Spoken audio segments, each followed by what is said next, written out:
Okay, so welcome to part 3 of my InflationRPG full game guide. It's been a while. It's been like, I think about 6 months since the last part of this guide that I recorded.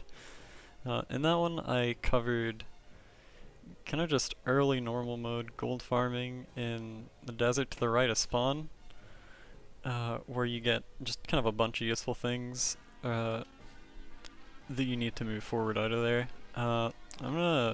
Before I start doing anything, just a quick disclaimer, this video will probably be very long. Like, I'm assuming this, I'm only gonna do this in one, I guess, take. Like, I'm not gonna re-record anything here. I don't know how to edit videos, so I'm just having to do this all in one go.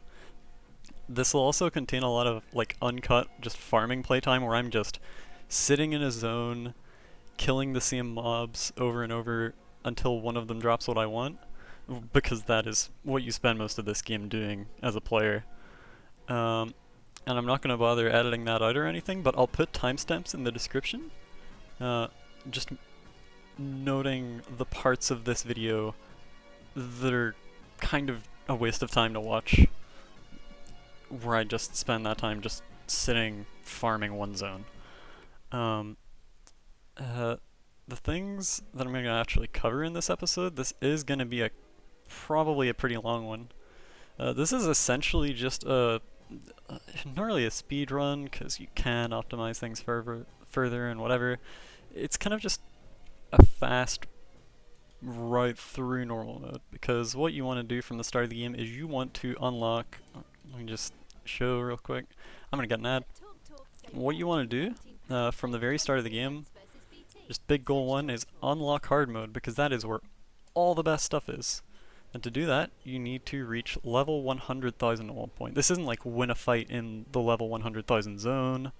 This is just have this number be 100,000. So actually, with the gear that I got in the last video, this is already pretty close to there. So some things that I farmed after I stopped recording to bring myself up to the gear I currently have, I bought accessory slots 5 and 6, which are absolutely necessary. Absolutely get these before moving up any farther than this guy. I got movement gem +1s for my running set. This is now the best running set I can have in terms of just movement speed without putting things in these slots, but that comes way later. I also got battle point ring +1s, all 3 of them, to just give me 9 extra BP to farm items with, because again, there's a lot of time just sitting around farming the same zone, and being able to get more fights in of doing that between, you know, the end of a run and having to go back there, just being able to get more out of each trip to your farming zone is nice. It's something you really want to have. I'd really advise getting, at the very least, slots 5 and 6, like, necessary, and BP ring +1s as something that are very, very nice as well, before you move on from desert gold farming. I got a single XP gem +2. I just kind of didn't bother getting the second and third, but they're kind of something you want as well, but I didn't bother with them. And HP gem +2 and attack gem +2, and I've got those on my XP set currently, despite them not being XP gems. That is for this purpose, so that on the very first fight of the run, watch me eat shit doing this, I can do this. Yeah, and just kill Panda immediately. Also, this audio is really weird on this, and I don't know why. So, yeah, this sounds really off. I don't know. There's not much I can do about that, but I don't want this to just be a really long video that's just silent apart from my voice. So, why I have these on is so that I can win that first fight. Now, I could... Another way I could make the first fight easier is I could use, you know, say scale armor instead of magic armor, because magic armor, when you have like 0 stop points, right? Hold on, I need a sip of water. My mouth is so dry. Okay. So at the start of the run, compared to what you have at even like level 1 or 2,000, you have basically no stats, right? So an armor or a weapon that's got really high percent isn't actually that good at the start of a run, unless it has a high flat amount of attack or defense as well. But you can kind of just negate this by putting in like an HP and attack gem at the start of a run. Even just, it, you generally only need it for the first like 1 or 2 fights. Past that, you're fine. Because I mean, even with these, I kind of struggled a bit on Panda there. I don't think that's a losable fight. Like, I don't think there's anything RNG could have done to stop me winning that, but still. So that's really important actually to do, because you saving yourself the time menuing between gear to just, you know, just start with, like, say the trident and magic armor I have, and just 6 XP gems, and just move through the run, you'd have to probably spend like 5 or 6 BP before killing Panda. And that's a big waste, because that's 5 or 6 BP you could have to, you know, sit around farming a drop you actually want at the end of the run. So getting your runs off to a quick start and not spending much BP in lower level just areas of the game is something you really want. So I'm gonna kill Sphinx here because Sphinx gives quite a lot of BP actually. I think it's like you gain 6 net BP after killing him, so this I think will leave me with 35. Now, just a little thing. Yeah, okay, so 6 net BP. So I go from 29 to 35, right? So I would say that this box gives 6 BP, but it technically gives 7, like it says here. But obviously you use 1 BP to fight an enemy, even if you win. So yeah, technically it gives 7 BP, but for practical reasons it gives 5. So now we're going back up here beyond Panda into this map. And here is the third boss of the whole game. I think I can live in here. Now I haven't done any runs where I've gone upward yet in this save. After the second episode, I literally just did a couple more runs of gold farming, and then I called it there. After getting the stuff I felt like I should get before the next episode. And then I waited 6 months before doing another episode. Yeah, this is going kind of slow, but I mean that's just that's just how the game is.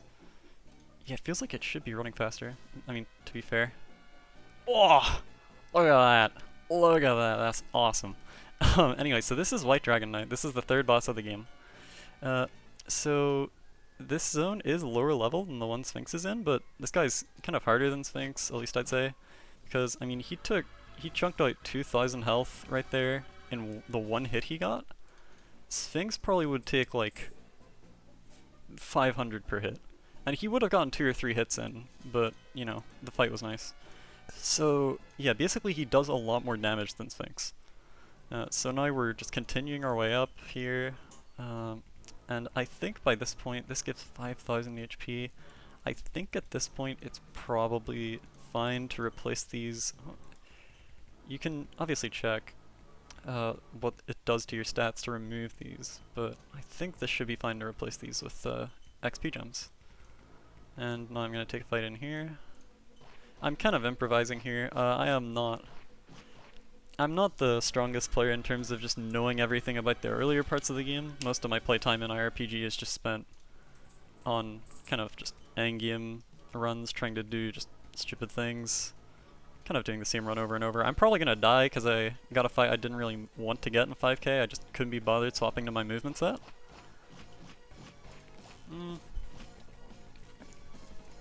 God, my mouth is really dry.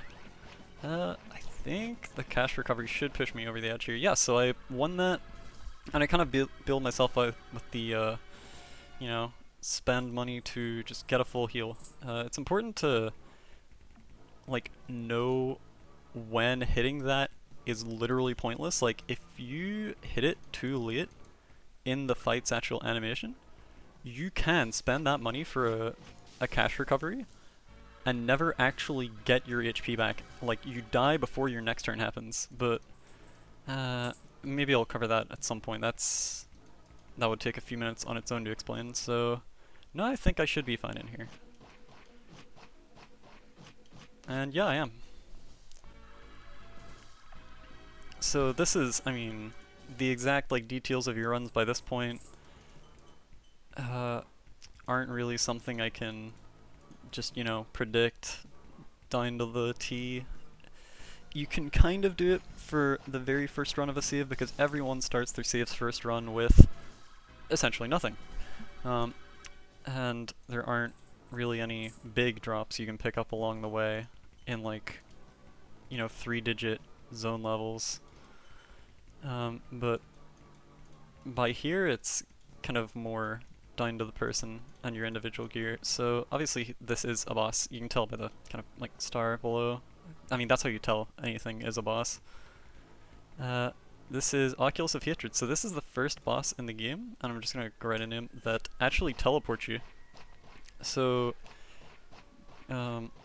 this takes you from World 1 into World 2. So you change worlds by teleporting, but you change maps by just moving between places. So you see the area below me is 5,000. This is gonna look pretty visually similar to the world I'm currently in, but you can kind of tell it's darker, right? So this is also 5,300. So now zone levels are gonna increase as I go down instead of increasing as I go up, like I did on the way up, right? So that has teleported me into World 2, and there is this website, which I believe looked at in the last episode, rpgmap.theoa.fr. This is the sickest thing ever. It's so nice. So you've got World 1 here, right? Which has this place that you barely touch but it does exist, this place that you barely touch but it does exist, desert, the castle place with White Dragon Knight, and then the graveyard place with Oculus of Hatred. And World 2 is where Oculus of Hatred teleports you to. It always goes 1, 2, 3, 4, 5, 6, 7, 8, 9. Well, kind of, but yeah. You don't just ever go from like 2 to 9 immediately or anything like that. The only non-linear one is you can go from 5 to 7, but sometimes it's 5 to 6 to 7, but whatever. So you'll always go from 1 to 2 when you kill Hatred, and you start here. And you can kind of see here what all the stuff below looks like. It's kind of different, right? Like there's not lava here 2 maps down from here when you spawn. There's just normal grassland. So yeah, Theo's IRPG map is pretty useful for even just seeing what kind of a map looks like. Like if you're not sure where you are, just kind of compare your surroundings on your screen to what's on there, and that should give you some kind of idea. So there's a difference between a world and a map. So maps, I'll just really quickly look at this. Maps are nothing to do with Talk, no. What? Why is this taking so long? What the hell? Add? Hello? There we go. So world. So when I killed Hatred, I went into a different world. I also went into a different map. So I currently have 7 maps on my statistics screen. So this is the edge of this map. So when you exit a map, whether you're changing world or just changing map, you get this loading screen. So if you have to load into a place, if you move out of one like kind of place into another, that's going from one map to another. So that's what a map is essentially. It's just like a loading zone, if that makes sense. And then a world is just a whole area that you can't access any other world from without killing something that teleports you. So now we're into this map, and I mean there's no White Dragon Knight here. I might be moving a bit faster zone level wise than I should. No, that's fine. I finished the fight at about half HP, so I'm pretty safe. So while I'm on the way to the next thing to do here, I'll go over the kind of like root of items we're gonna go for, because that's what this video is gonna cover. We're only gonna get 3 gear upgrades in this video, but those 3 gear upgrades, and 2 of them kind of override previous gear upgrades we'll get in this video. Basically, you get a weapon and an armor to replace these. They both have a decent chunk higher percentages, attack and defense, than either of these. You're going for higher percents. Flat doesn't matter that much. And then you get a weapon upgrade to replace gladius, called S-Talk. That is a weapon. I mean, I'd feel like I kind of have to clarify that because I had no idea what an Astock was before I first played this game. And then you get Astock +1. You just go from the normal into the +1. It's one of the only weapons or armors in the entire game, actually. I think maybe the only one? No, it's one of only a few that actually has a +1 variant that is in normal mode. There are a lot of weapon and armor +1s in this game, but most of them, the vast majority, are just hard mode versions of the +0. But yeah, we'll get there. So, whoa, that's too risky. Also, what? Okay. Kind of working our way down through here. So the reason that this is kind of all about just a few weapons and one armor is because actually these accessories are pretty much fine for hard mode unlock. Even if you pretend I don't have recovery necklace, I wouldn't need it to unlock hard mode with these accessories, but this weapon and this armor don't really cut it for getting that far. Like, not for up to 100k. So that's where getting weapon and armor upgrades come in. We're actually pretty close to the first of those few upgrades that we're gonna get. And here's a boss. This is Thunder Goddess, so there are 4 goddesses. There's Thunder, which is this one. There are 4, they're all kind of across left to right. You don't really have to move much vertically between them. So this is Thunder Goddess, and I'm gonna try this fight now. I might eat poop. I might not be ready for this. Yeah, I really might not be ready for this. Oh, the combo? Oh! I was really not ready for that. I got pretty lucky. So that's Thunder Goddess, and I'm kind of spooked now, so I'm gonna take a couple more fights before fighting the next goddess. Should I take this? Yeah, so this is Fire Goddess. Just kind of on the left side of this map. There is an entrance into this map. If I bring over the RPG map again while this is going, if I go to World 2, there is a right side entrance. This is the way I came, right? I went down this way, and down through here into this map, but you can also go in through the left. Although, I mean, that doesn't really matter too much. Whichever way you go in, it's like, not a big deal.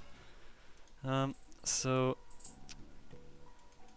here is the second goddess, and killing these just, I mean, it gives you free BP, and being bosses, they also do give a pretty good amount of XP, which, I mean, it's always something you want.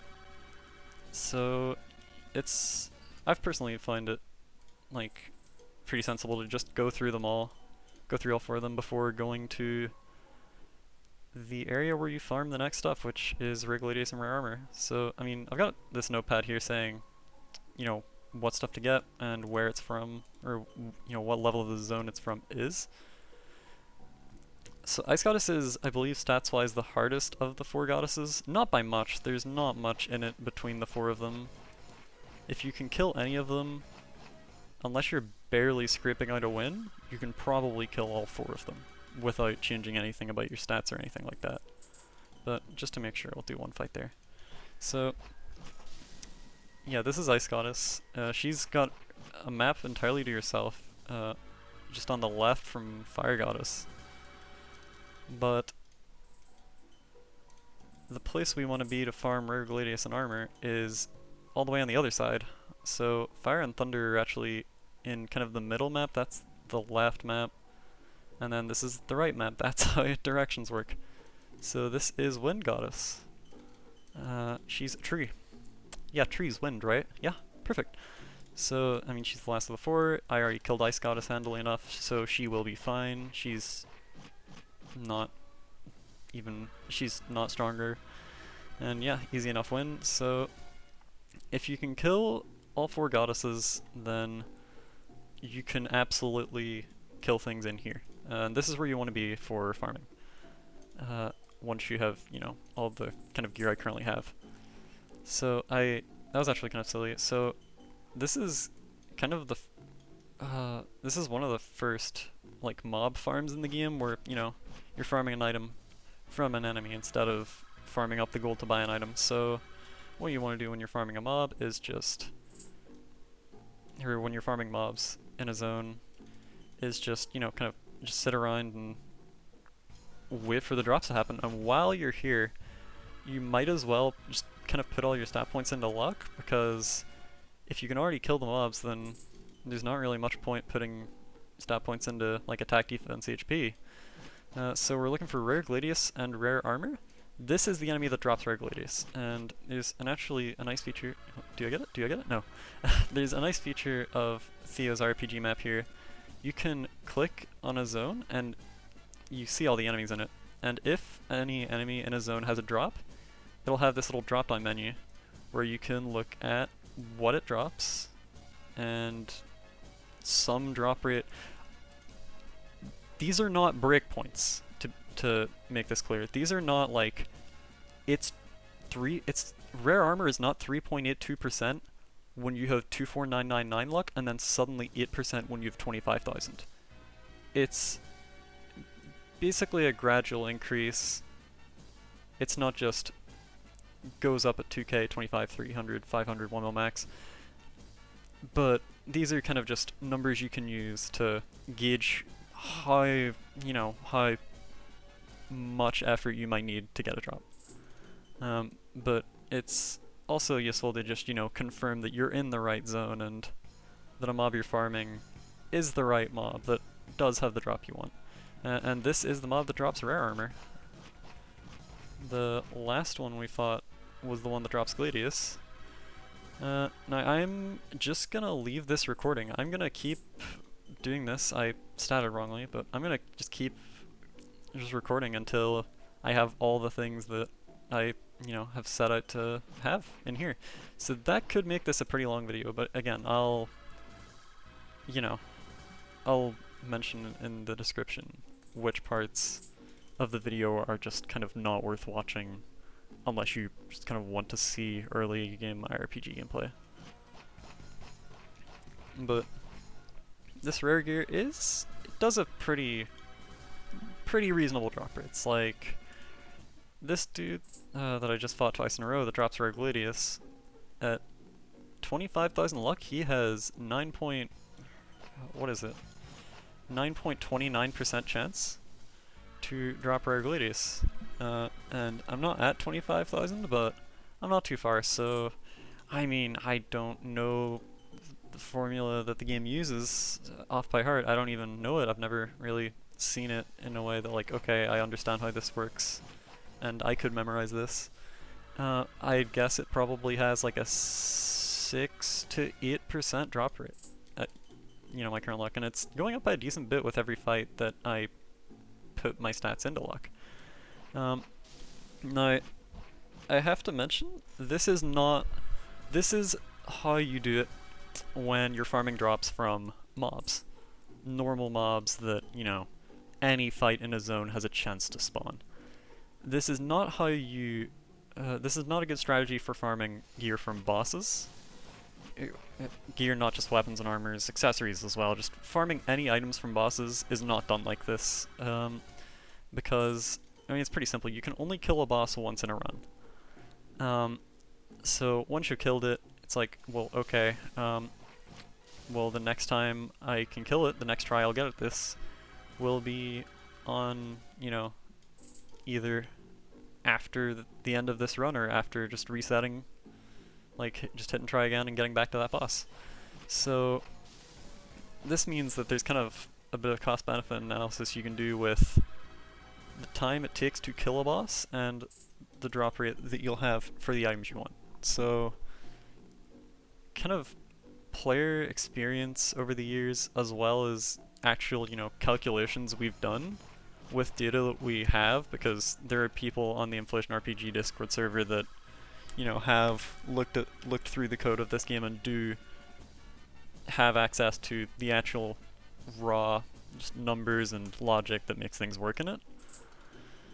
We've figured from experience and calculation that fast kills with some luck basically are better than slow kills with, as much luck as you can get. So don't if you're farming a boss item, just sit around when you can already kill it, just sit around until like 1 BP, just dumping every stat point you get into luck before killing it. And just make sure you have some. Obviously how much some is kind of depends on how much you can get easily, but I mean at this point in the game, there are no real boss drops, but if there was one, I'd say like you'd probably want like maybe 5k luck or something. And just have some luck and then kill it, and if you don't get the drop, just, you know, run it again.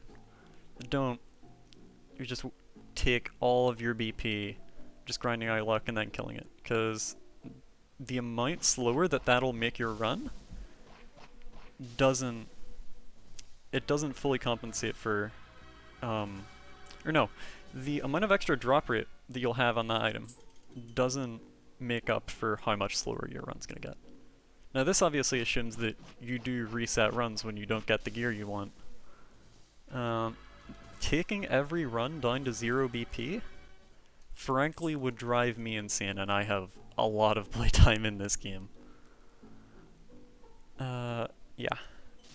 This stuff about boss farms is worth saying now, and just as soon as I can mention it, because boss farms do become just the most important kind of farm in hard mode, because most of the best gear in hard mode comes from bosses. Like, I mean, yeah, like a lot of the weapons and armors that you need to progress come from there, or come from bosses in that part of the game, and especially accessories. And speaking of drops, there's the rare armor. Now, another thing to note is that it's very important, well not, yeah, I mean, yeah, it is very important to make sure that whenever you get a weapon or armor upgrade, and it's just a straight upgrade, which usually it is if it's any sort of upgrade, it's just always better, you want to make sure to put it on every set. It's just a pretty easy thing to forget about. It's like, okay, cool, I got this weapon upgrade, let me just put it on this set, and then you just go back to, you know, like the rest of your run. But then like 5 runs later, you'll lose a fight that you thought you were surely gonna win and be like, what, how'd that happen? And then you check your set and you realize that your armor gives you like 30% less defense than you thought it would, because you forgot to equip your best armor when you actually got it on that set. So now we're just waiting for a rare gladius. I'm trying to just like talk about meaningful stuff while I'm going here. But yeah, I could have a decent lot of time to fill. Who knows? I mean, this could take another like 2 runs. RNG it's pretty random. It's pretty funny sometimes. But it's whatever.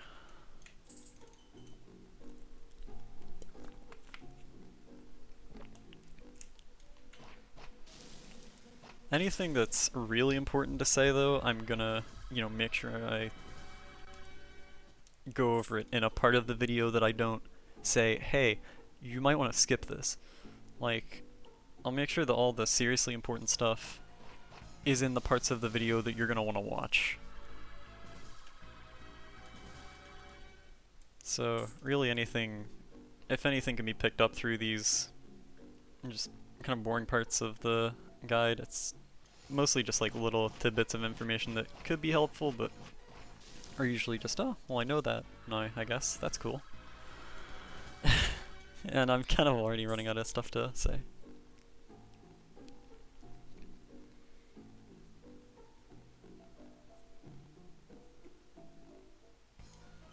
Yeah, this audio is so weird. I've never heard my audio in IRPG go like this. I'm pretty sure it's like a Nox issue, because this isn't a very old version of Nox. What am I on about? I don't know. But yeah. Also, you might have noticed the levels have ramped up very fast in terms of like what I was going for before and what I'm going for now. I'm currently level 27.6 thousand, and that's also the rare gladius drop, so I can move on from this farm. So this one is now checked, so now just 2 more things, S-Stock and S-Stock +1 to go for. I have 4 tridents, what the hell? and rare gladius, and also here. Also, a quirky thing about menus. So, if you go out of, like, say, the weapon menu, um, and go to another set, and also go into the weapon menu, it'll be where you scrolled to, right? But if I go to armor, and then I go back to weapon, it's reset my scrolling position. Uh, and that's irrespective of set. So, yeah.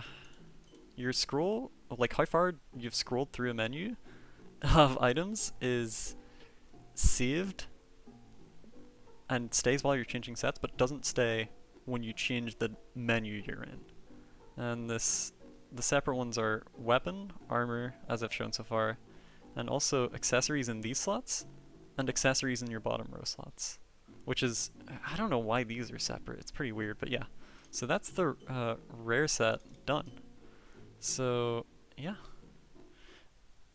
And yeah, as I was saying, like the last runs I did on this Sea of were, you know, going up to level 22, but this one just farmed stuff in 13333, just like comfortably in the 5 digits for, and got there with about 30 BP. And yeah, zone levels just kind of scale pretty fast for a pretty short period in just like this little part of the game. And it continues scaling kinda fast, but it's never, it's not like it's super exponential or anything like that. The highest level zone in the game is, okay, I'm gonna turn this down a bit. The highest level zone in the whole game is 450,000, and before the last content update, well, I say content, it barely added a thing. Before the last update to the game, it was 360,000. Which isn't really that far of a cry from, you know, 20,000 pretty early into the game. So this right here is purple equilibrium. There are a few bosses that are just color equilibrium in terms of their name. Those are all the next few teleport bosses. So this one teleports you to Maze. I think I might accidentally went against her. So yeah, you can, I didn't talk about that while I was doing it, but yeah, you can just walk around her. Her hitbox is small enough that you can do that, and that is intentional because there is a kind of secret map behind her. It branches off into 2 paths here. That left one just doesn't lead to anything. It's just a pretty short dead end. This one leads to a secret boss. This guy's name is Orochi, or Yamata no Orochi, I believe is the like actual name. But everyone calls him Orochi because screw words. Don't like saying many of those. So he drops XP plus 3 and XP plus 4 gems, which are the 2 best types of XP gem in the whole game. He drops them in normal mode as well as hard mode. Higher drop rates for them in normal mode, so that's where you'd want to farm them. But those aren't really worth going for until a bit later, because once you have even the earliest hard mode gear, you can come back here and just stomp this guy. Like, you can just rush up to him and just absolutely just stomp him. Like, look at this, he's so easy to kill. Yeah, so he's not that easy to kill though. So he's pretty strong. There are a couple secret bosses in the next world that we're gonna go to, and he is actually about as strong as both of those secret bosses, even though they're in like area level 27.2k and this is only area level 20k. But we'll get there next run, because next run we're going to be farming something in that next world. Can I buy an XP plus 2? No. I'm gonna, oh, yeah, actually I'm gonna buy an instant encounter ring and use that. So also, it's good to remember to change gear at the end of a run on the game over screen instead of at the start of the next run. So this is because, well, when you reset a run, right? When you hit try again, let's say this is, no, I'll just demonstrate in a sec. So this is fine. I can't be bothered like figuring out stuff to buy, although I think I maybe could have bought an HP or attack gem upgrade. But the game essentially saves the gear that you went back to title screen with from the game over screen of last run. And if you hit try again, your sets get reset to that. So let's say, right, I'm like, oh man, I should change. I mean, this is a random example that would never actually happen, but let's say, oh, I want to change this to an XP gem at the start of this run. Uh, and then, like, I accidentally move into Panda with run set. Oh no! And then I die to him, right? It's like, well, I don't want to be short 3 BP for no reason. I'm just going to reset the run. I did make a change to my set at the start of the run, but it's been reversed. And what was an XP gem here when I changed it is now an XP gem plus 2 again, like it was when I hit title from game over. So, what? That is the earliest spot in the encounter gauge at which you can get an encounter. So that's a thing that happened. Oh, come on. Actually, I mean, nah. So, yeah. That's how, that's why it's good to just, any gear changes or any, swapping back weapons or armors to, higher flat, lower percent ones that you used for earlier in the run, it's best to do at the end of one run instead of at the start of the next. Just because those changes will then be saved. And you won't have to make them every time you start the next. So obviously going back through Sphinx here again, I think I could probably kill him now, but I'll just take one fight in here to be safe. Oh, I was so safe to kill him. Kind of just going back through everything here. Now, if you're farming, especially mob drops, but really if you're farming anything, with some exceptions towards like kind of mid-late hard mode, it's best to just kill every boss on the way there. Like, for all mob drops and for some boss drops, it's best to just kill every boss on the way. Because they all give at least some amount of BP. And you want to have as much BP as possible when you reach, the zone you're going to farm at. So that you can get as many farm tries in before you have to reset and make your way back there again. Oh, okay, this guy, I think, can drop Samurai Sword, which would be funny. Oh, but he didn't. So yeah, killing every boss is important for mob farms. And really, for boss farms, you can't really go wrong killing everything on the way. Although by the time you're on farms where skipping bosses is a good idea and does, save time, you'll know. Like, you'll probably be experienced enough with the game to kind of use your own feel for it and tell that, hey, I should probably skip this guy. It'll make my run faster, and it won't really, I can afford to do it easily.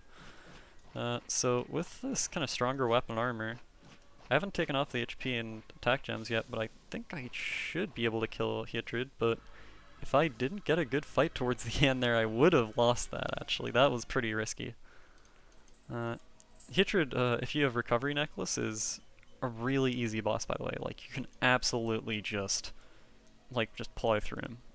He is really high HP, but really low attack, relative to, where he is.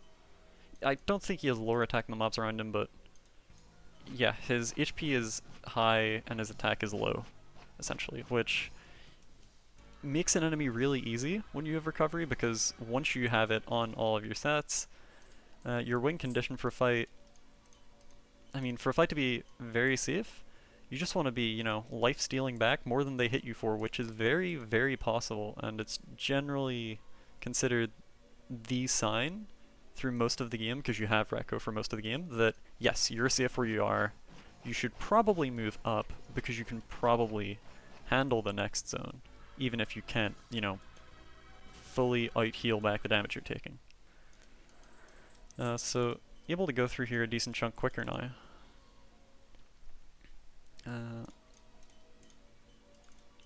And I think here should be fine. Now, that last run, I did get, I think, like halfway through Orochi's health, despite the fact that for about half of the level ups that I got in that run, I spent all the stat points on luck, which basically doesn't help you in fights. It technically does. Like, if you could keep all your stats the same and have a million luck versus having one, you'd take a million, but I wouldn't take a million luck extra for a fight compared to one, even if it cost me like 20,000 attack to trade off for that 1 million luck, if I just wanted to win the fight. It's pretty much the least useful stat for combat. So in this run, I am going to kill Orochi because he actually does give a lot of XP, which makes sense. He's the one that drops the best XP gems. And actually, the mobs in his zone drop a lot of XP as well. So Orochi's zone is level 20k. The actual teleport boss is also in a level 20k, but I'm going to show this on IRPG map here. This is the kind of thing that's pretty easy to demonstrate with something like this. Thank you, Theo. So this is the boss where this is the zone where purple equilibrium is. Don't farm this. It is actually not worth caring about. But so this is an enemy in 20k, right? Winged Demon, 404 million XP in purple equilibrium zone. In this little in-between map, it's also 20k, also drops 404 million XP. In Orochi's zone, drops 632 million XP. Why Orochi's zone has just more XP output on the same mobs, I couldn't tell you. I don't know. I frankly don't know why that's a thing, but hey, it means there's a place you can get more XP. Why did I take this fight? This is kind of a death wish. I might well lose this. No, I'm good. So if you're gonna farm up levels until you can kill Orochi, ever, the best place to level until you're ready to kill him is right in front of him, just in his own map, because it's where you get the most XP. There is no like higher than 20k level zone elsewhere in any other map. You know, before you kill purple equilibrium and teleport to the next world, which obviously is higher level places because it's later in the game. But yeah, if you're farming, or if you're building up stats for Orochi, the best place to do that is just on his map. I feel like I'm really over-explaining stuff, but at the same time I'm not. It's not like I'm having to, you know, stop playing to do so.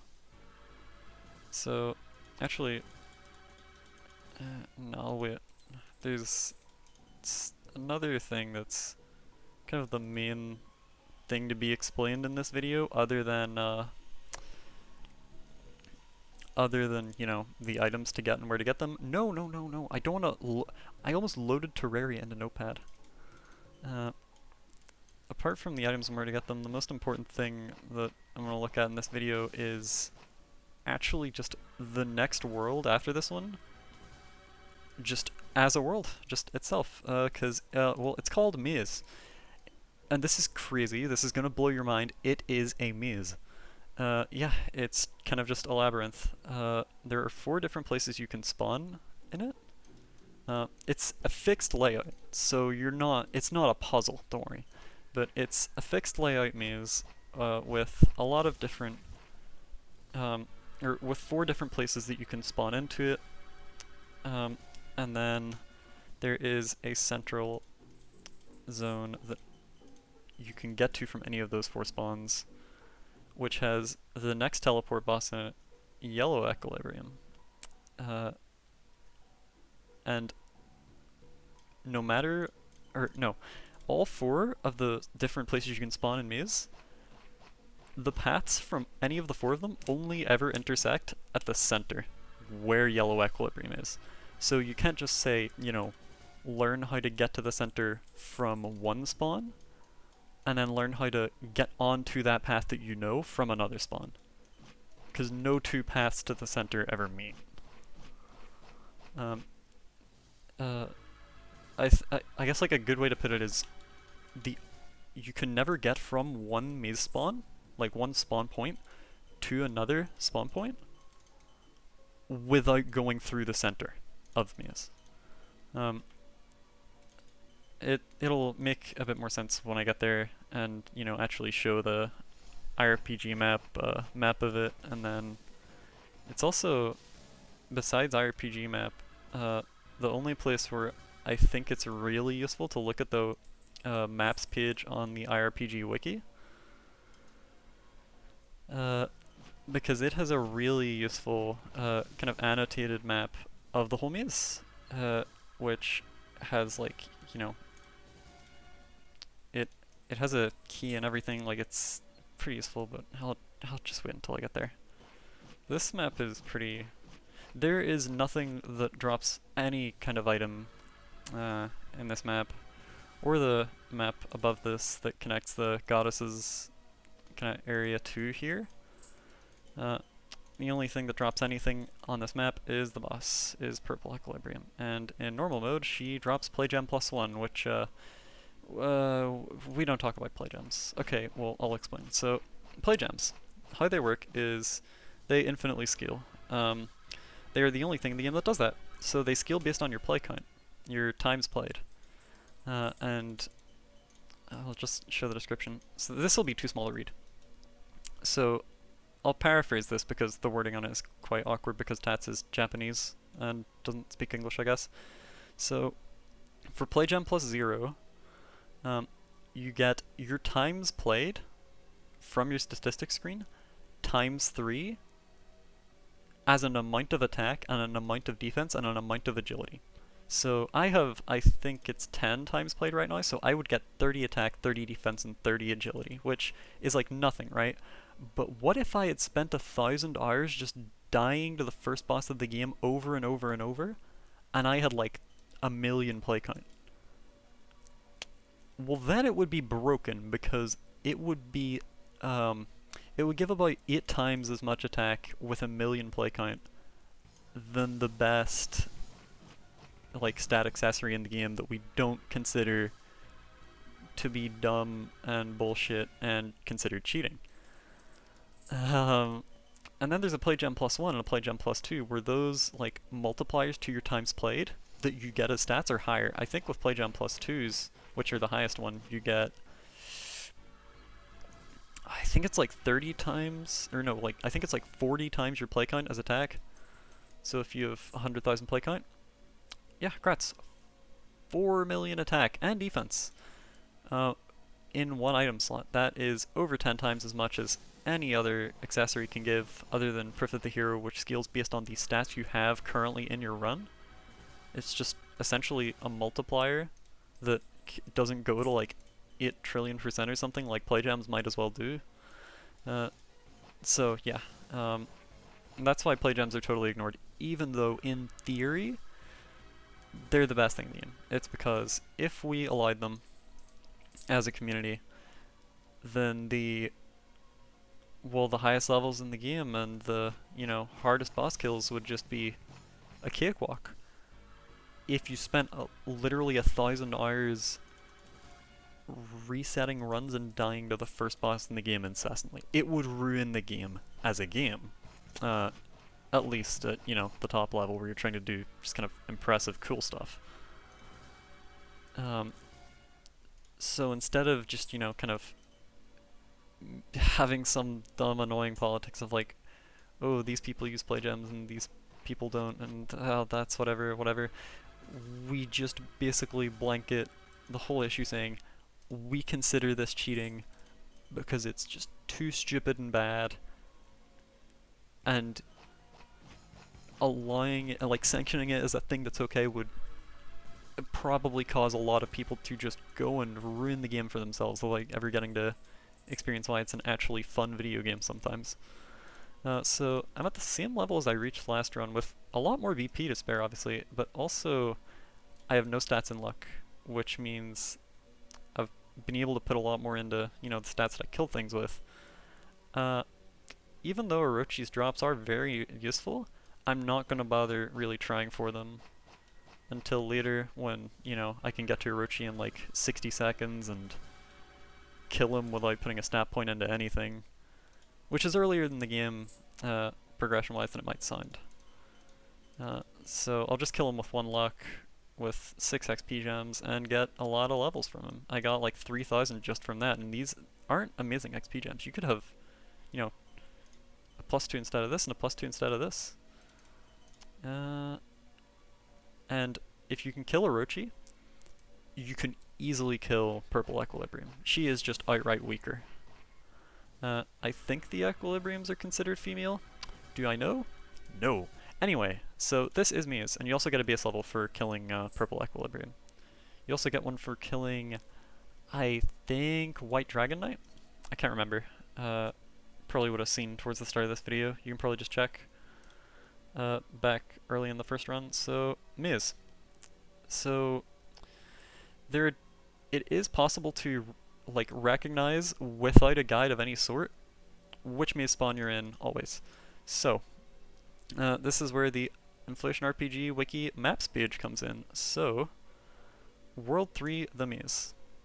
This is the image I was talking about, the very useful one. So, it also has a really handy guide to, like just above this, when just describing the world. It has a guide of how to recognize what spawn you're in. And this is the important part, right? If you can know how to do this, or know how to know which spawn you're in, just without any sort of assistance, then you can go through this part of the game without, having to open up a web page or something. Which is obviously super handy. It's just always nice to be able to play a game unassisted. So, I'm not going to go into too much detail, you can do it yourself, but I recognize slightly differently, just in pretty minor ways, to how it's exactly described on the wiki, but functionally it's all the same and it works just the same. I don't have to do extra running in places or anything like that. So because the top two, so I'd consider this a cell, right? So these top two cells are joined together. Every map in this place is two cells by 2 cells in size. Even the center is the same size as just 4 cells all joined together as one. So the top 2 cells are the same zone. The bottom 2 cells are the same zone. So I know, based on that, my experience, obviously I've been through Maze quite a lot of times, that I'm in either this spawn or this spawn. This is absolutely true. Like, I just know this, so there's no point, having to logic through it. So what I do is I go down here, and this path is open.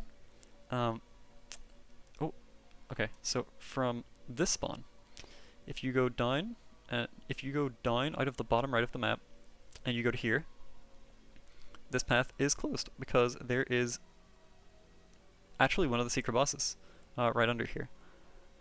There is no secret boss right under here, and the path is open, so I am not at this spawn. And that leaves only this one, so I know I'm here. And so you can then just follow this blue path. This is essentially the only way, in pretty much any case.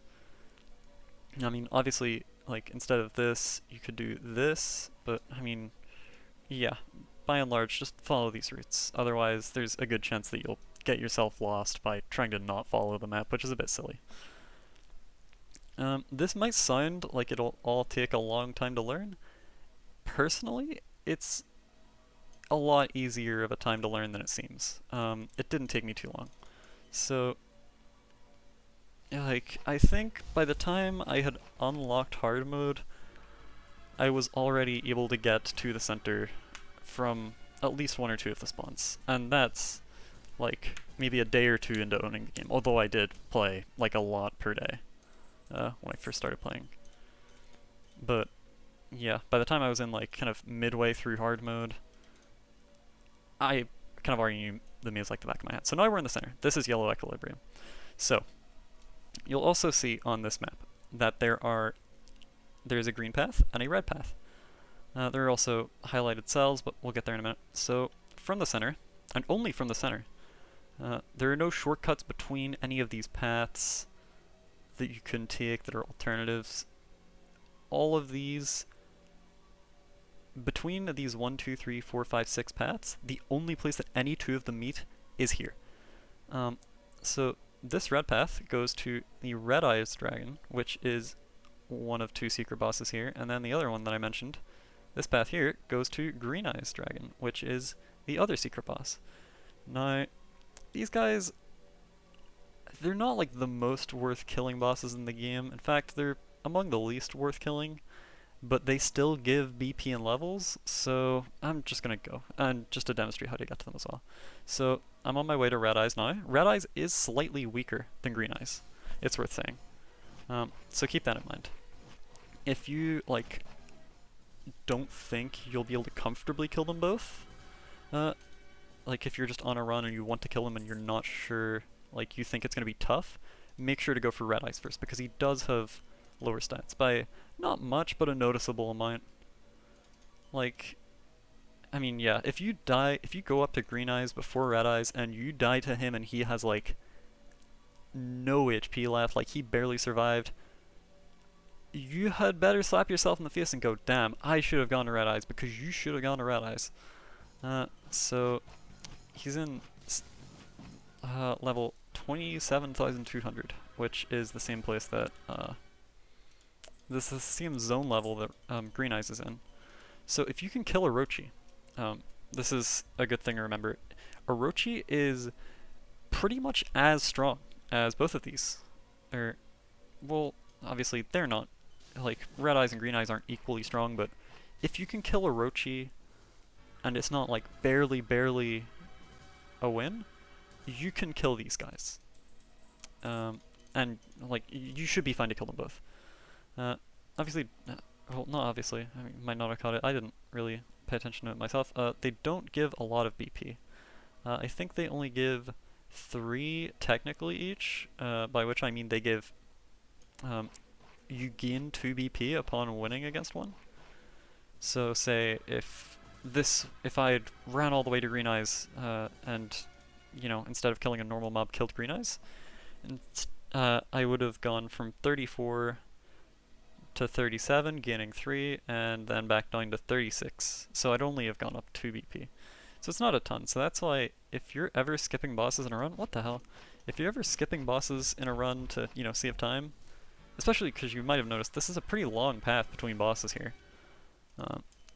These are probably the first bosses that you want to cut out of your run if you're just trying to save time getting to some place that, you know, comes after me.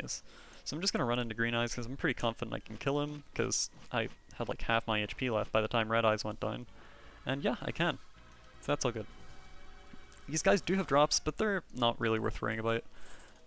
Those drops are weapons and armors, and they do have +1 versions that are worth worrying about in HM. But this isn't HM yet. Not too far off it though. Only a couple things left to get. So, oh my god. So the next, as I said earlier, the next upgrade to get is something that comes in maze. So, as it says here in this notepad, 24,900 zone for S-Talk. Now, I was just in here there, but the one place that I always seem to just remember is 24,900, is just off to the right, just in the start of the Red Eyes path. I suppose it's here as well. I mean, if you want, you can look at the RPG map, because it goes a bit crazy on me. It's like, so this is center, and I'll select this, and this random cell here is highlighted, despite, you know, being way away from these. It's not connected, because it's also 24,900. And so this is the mob we're looking for. It drops S-Talk at, I mean, it's 2.4% drop rate if you have literally 1 point of luck. If you have nothing other than the one single point the game starts you with, it already is 2.4%, and it's also pretty, you know, friendly drop rate wise, like Rare Gear is. This guy also drops full plate armor at a pretty similar, slightly lower drop rate to what S-Talk is, but full plate armor isn't really useful. S-Talk is. It's basically just another percentage attack upgrade over Rare Gladius. It's not like it really is a flat downgrade. I think it gives literally 0, but like something that gives 0 attack versus something that gives 50 attack, like not as percentages, just as like number of stats, or number of the stat. I mean, that's no difference compared to like, I think S-Talk gives like 20% more attack percentage than Rare Gladius, which is that's a pretty nice difference. It's not huge. This is the one of these like 3 upgrades that you can actually just skip entirely.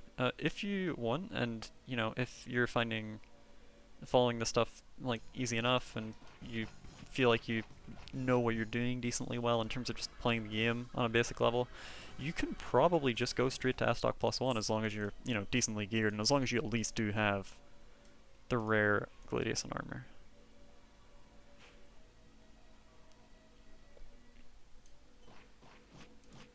No, I thought that was almost 69 420 damage.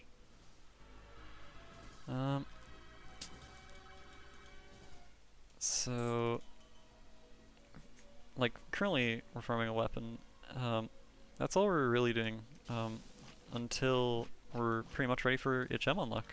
Just the next 2. Rare armor is used all the way into the start of HM, so that's fine.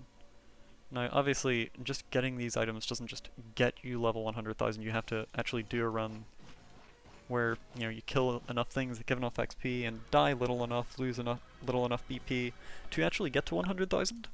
And that can be pretty rough, but not if you have this stuff that I'm going for in this video and recovery necklace. So, I mean, this video is already going to be very long, so in the next one, I've already planned that I'm going to start it off with farming, even though it's an item I already have, with farming recovery necklace. Because how it's actually, you know, farmed and gone for isn't the most, like, obvious thing ever. You're not just, you know, doing runs, just going all the way through the game, just pushing through every zone and hoping you get it. You're just hoping you get a question mark bonus and hoping you get the right mob and then actually get the drop.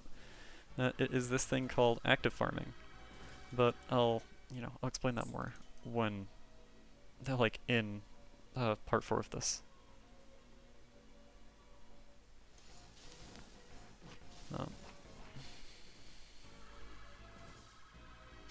Nice. So, full plate armor is, as far as I remember, actually a decent. Yeah, it's got decent flat. So you could use this for the first fight of a run in, say, HM. Like, if I were to just get S-Stock +1, and then get the HM unlock done with, like, no other things getting dropped at all. At the start of an HM run, things are going to have enough attack that even with extra HP and extra attack, I'm probably going to want, like, defense as well. So instead of a defense gem, you can just equip an armor that has a good flat amount of defense. I mean, a lot of things in this game have their uses. To be fair, a lot of things don't. There is so much stuff in this game that, like, nobody ever really wants except for collection purposes, essentially, but yeah. I'm getting a lot of the right enemy, but I'm not getting the drop. Not just yet, anyway. Yeah, this audio is so weird. I'm actually kind of curious as to why that is happening, because I have genuinely never heard IRPG audio be like this before.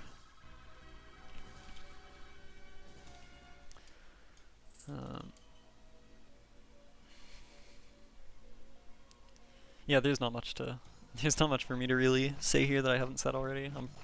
Yeah, this is probably gonna be the first part, the end of the description. I'd say, like, yeah, just skip this. This isn't worth your time. I'll probably put it as, like, you know, kind of whenever I stop saying stuff that's important, after I start or whenever I reach the zone and I'm a couple fights into it and it's like you'd see it and be like, okay, this is where I farm for this. And then I'd probably end the sections marked out to skip at, like, I mean, probably just at the start of whatever fight I get the drop I want on, right? Kinda not got too many BP left here. Also, remember to just check your gold from time to time in this kind of part of the game. Just any, like, through HM. Just see if there's something useful to you. Like this, I can just kind of buy an XP gem +2 right now. I just happen to have enough for it, and I need it, so I'm gonna get it.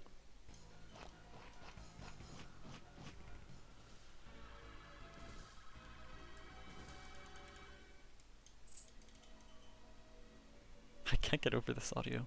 It has never done this before. I don't know why.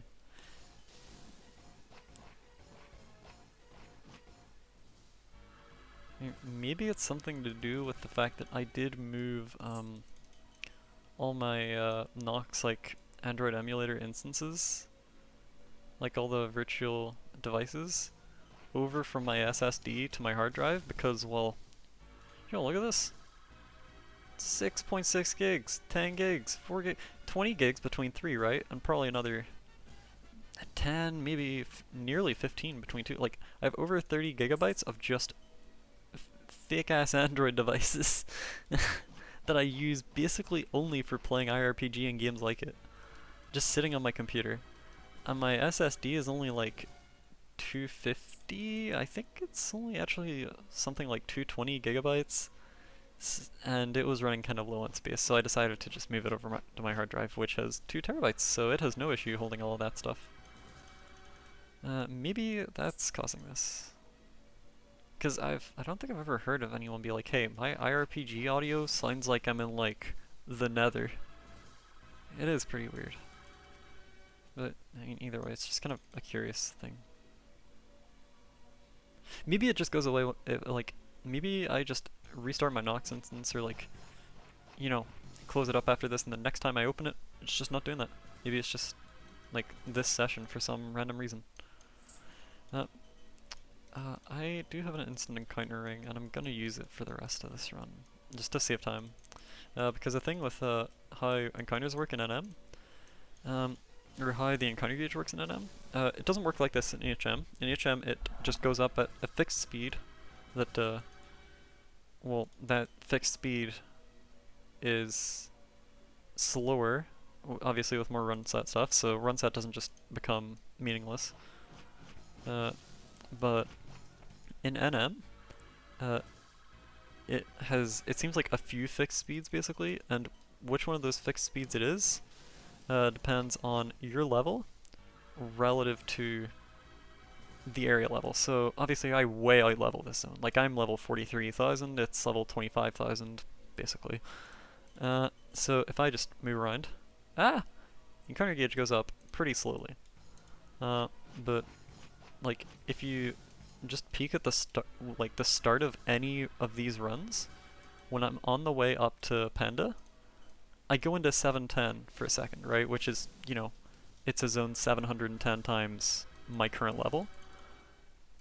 Which it has a red border around it to say like, hey, you're way out leveled here, what the hell are you doing?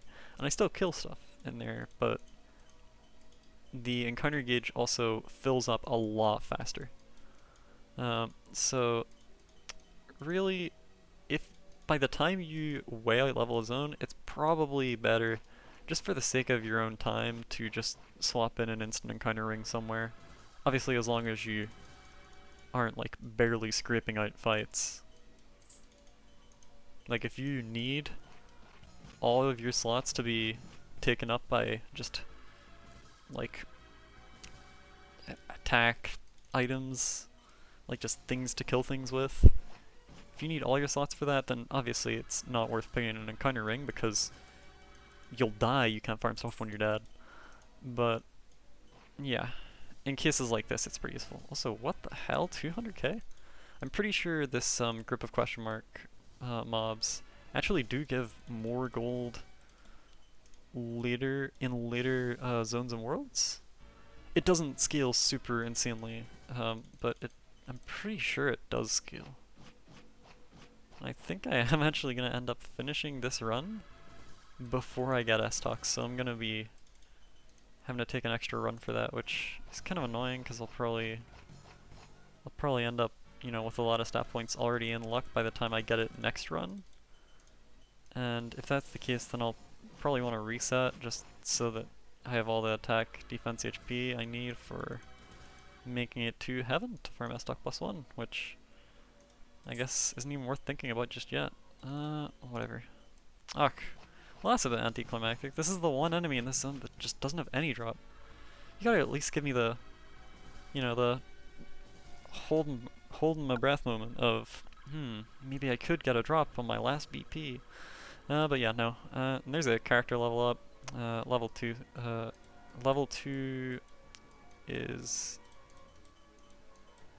requires 100,000 character XP. I think I already explained how character levels work and how they're not that important or worth worrying about in the first part of this, so I won't bother. What's some random dumb crap I could buy? Oh, okay, I need 3,000 more. I can buy an HP gem plus 3, and I'm actually gonna do that. And I'm gonna equip an attack plus 2 here, and then I'm gonna get on with the next run. Then I'm gonna get an ad first. Shut up. Thanks for shutting up. Okay, I've already been recording for a decent chunk over an hour, which, I mean, yeah, this is, as I said, this is gonna be a pretty long video, but, I mean, hey, there's a lot of dead time that I am gonna mark out. So realistically, I feel like this should probably end up being like maybe 30, 40 minutes of, you know, actual worth watching time. But, I mean, as long as I don't, you know, force anyone watching to find that time themselves, it's whatever. Now, by this point, maybe I could, okay, so yeah, encounter gauge fills up at this speed. Now it fills up at this speed, way slower. Way slower. Then back into a zone I'm way too low level for. Obviously, when I go off moveset, it just starts filling up really fast. But yeah, and that's why moveset's so important as well. If you're going through, you know, early parts of a run, and you just do not have a run set at all, you're going to get so many random encounters that you might end up with like not enough BP for the important part of the run to actually do the things you need to do in that run. Plus, I mean, look at this thing. It just makes getting from A to B easier.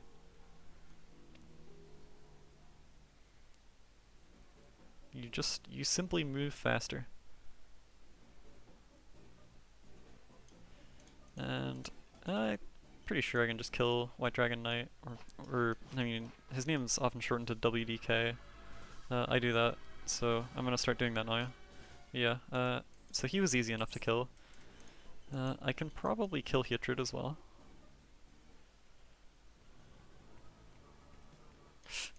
Actually, let's take a fight here. This might be pretty risky, but we'll see.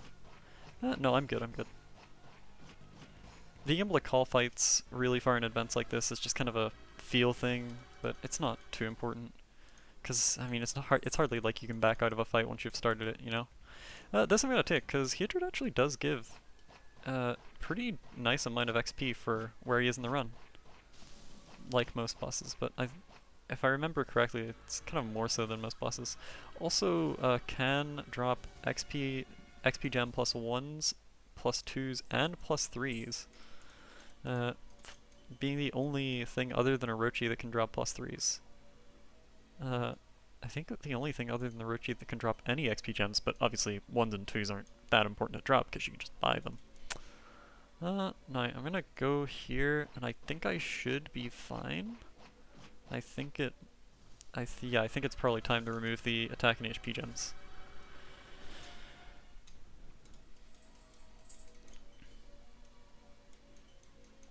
Oh, there's also this. I don't remember when this unlocks. But there are people that do, so I'll ask one of them and give a brief explanation in the description. I'll just edit it to have that in sometime after this video is uploaded. But this button, if you have it unlocked and there's nothing on the list that you want to buy currently, always have it on. Look at this. Okay, that versus that. That was one scroll. It's just so handy. Now, when it enables, I actually have no idea. I did, in fact, change those back to XP gems, so that's good. And yeah, okay, I'm all good here. And it's also pretty nice. Got the double XP.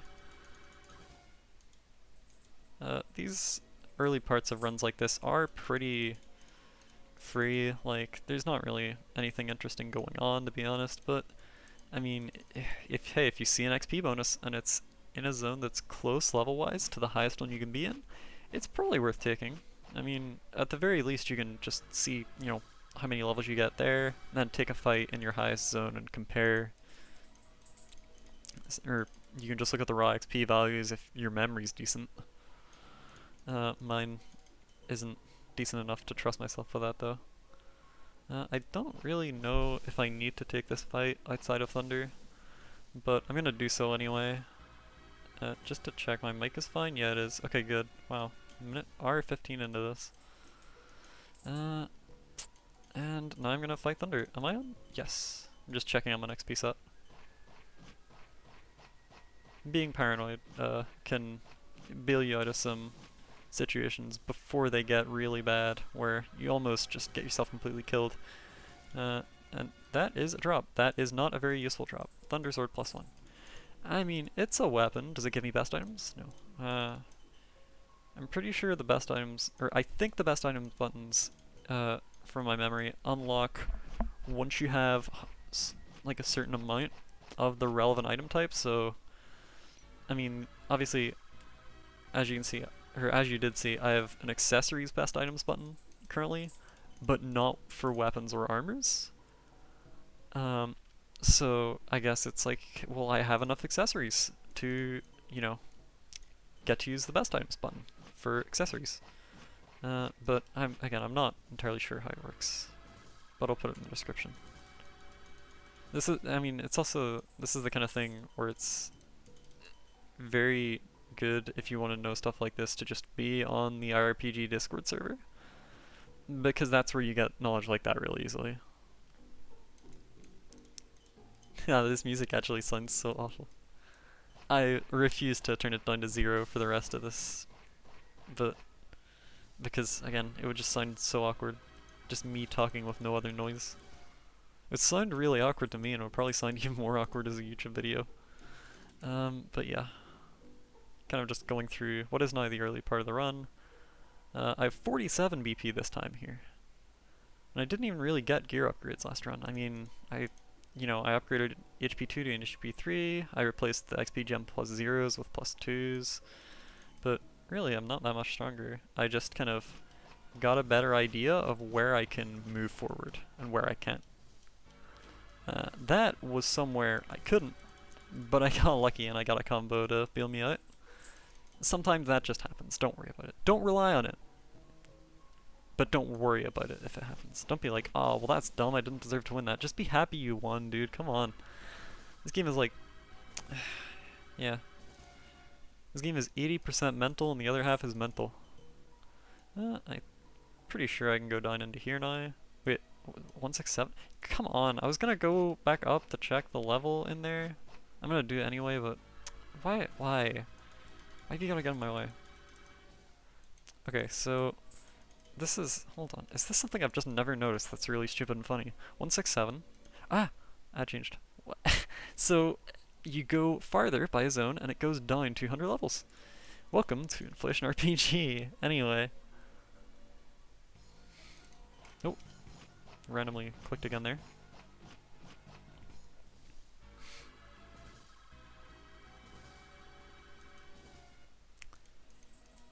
Alrighty. I'm just kind of moving through this map. Oh my god. Epic movement feel.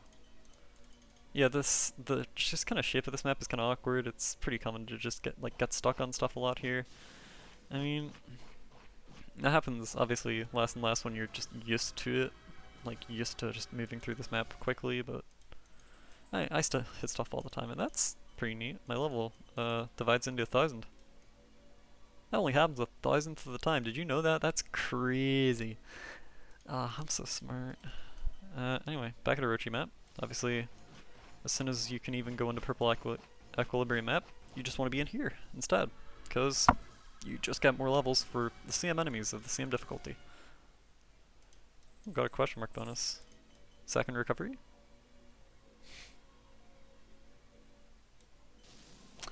There is an ice cream van outside. I'm actually not joking. Does that pick up on mic? I don't think it really did. Maybe, like, maybe it sounded like a little bit of background noise, but yeah.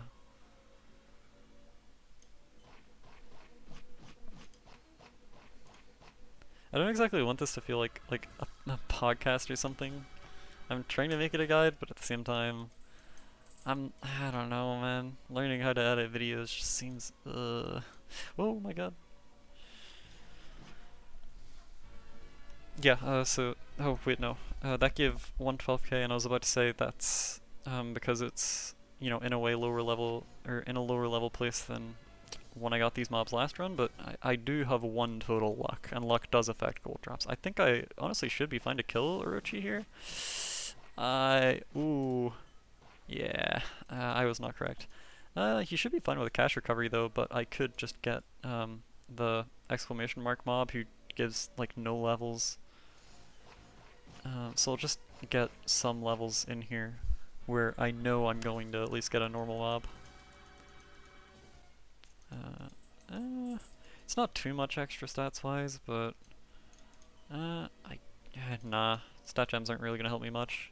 Maybe the HP plus 3 would be at least something, but really, yeah. Don't kill me, thank you. Yeah, I mean, I got him with the cash recovery. I just kind of want to move on with the run. Dying isn't too big of a deal on these runs because I still have, you know, so much BP. I died, I still have 38. Going back up to purple equilibrium. Yeah, this video in the end is probably going to be over 2 hours long. Which probably isn't great. Sure won't be great for people randomly getting recommended this, but yeah. Okay, so again, maze again. It's good to like try and like remember what you can about maze spawns and try to use as much of that as you can and be like, okay, like just kind of like challenge yourself, I guess. Like think, okay, what do I know right now?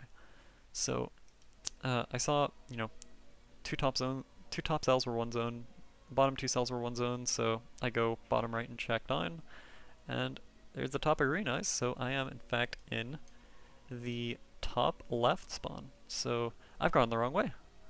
This doesn't connect to the left, so I'm gonna have to go back up and around here. So I'm gonna do that.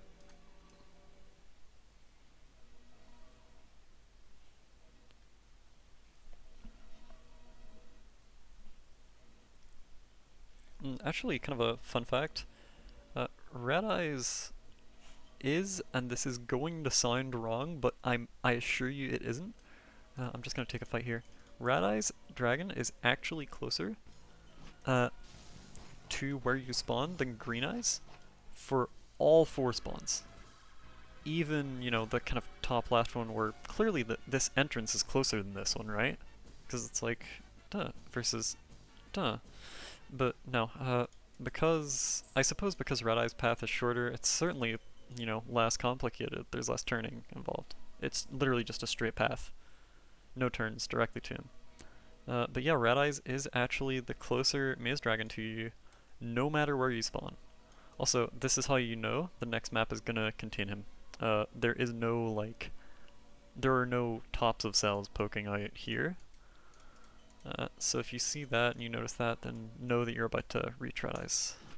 Don't, you know, just overrun into him. It's hardly the end of the world if you accidentally run into a boss, but, I mean, you could lose a few BP. Got him. It wasn't actually the cleanest of fights, although I did gain a couple thousand levels from him here. And yeah, see, the second last map before him does have cells under. Same with this one. This one has cells over, and that's how you know you're 1 map away from center. So I'm gonna kill Green Eyes here, and then I'm gonna try to farm S-Talk again. And I intend to stat luck after Green Eyes, because I'm just gonna be going straight to, you know, the zone to farm S-Talk right after that fight. But what I'm probably gonna do is just forget and accidentally stat HP attack defense, and then realize as I'm clicking OK and then be like, oh, well, I'm a silly fellow. That's not what I wanted to do. Or I could just talk about it until, you know, the point where it would happen, like I have just done, and now it is still in the forefront of my mind, I remembered a stat lock. I almost misclicked agility there. I wasn't actually looking at my cursor, so I can't be sure. Like, I was just looking at the stat numbers, but I swear I almost clicked too high and just added like, how much did I? And almost added 10 or 18,000 agility. Yeah, fun fact that not everyone knows because nobody stats agility for any unironic reason. Uh, Agility is 2 plus 2 agility per stat point. Obviously, HP is 5, attack and defense are both 3, luck is 1, agility is 2. This means with 1 stat point of agility, you have 7. Which, yeah, listen, luck isn't all about the stat. Okay, maybe in theory it is. Maybe in practice it kind of also is. But, I mean, I don't know, man. I mean, why do they say 7's a lucky number then? Are they just stupid?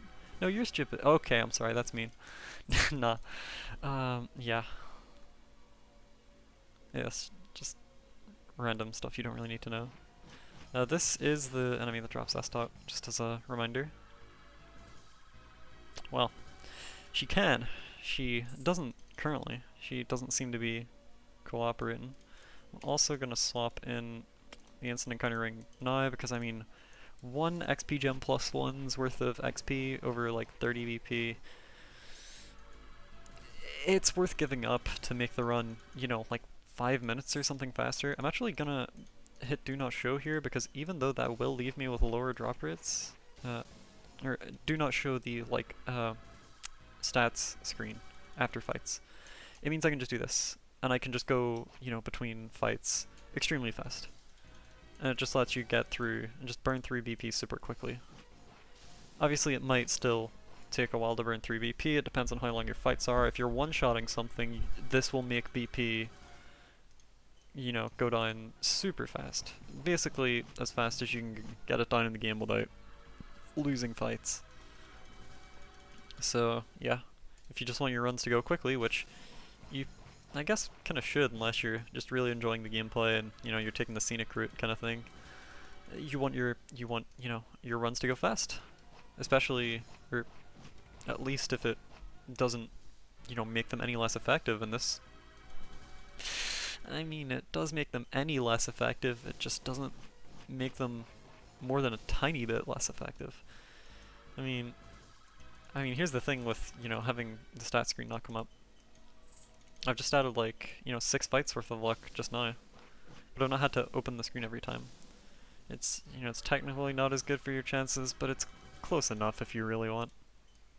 And I would usually opt for doing that, just statting luck after a few fights.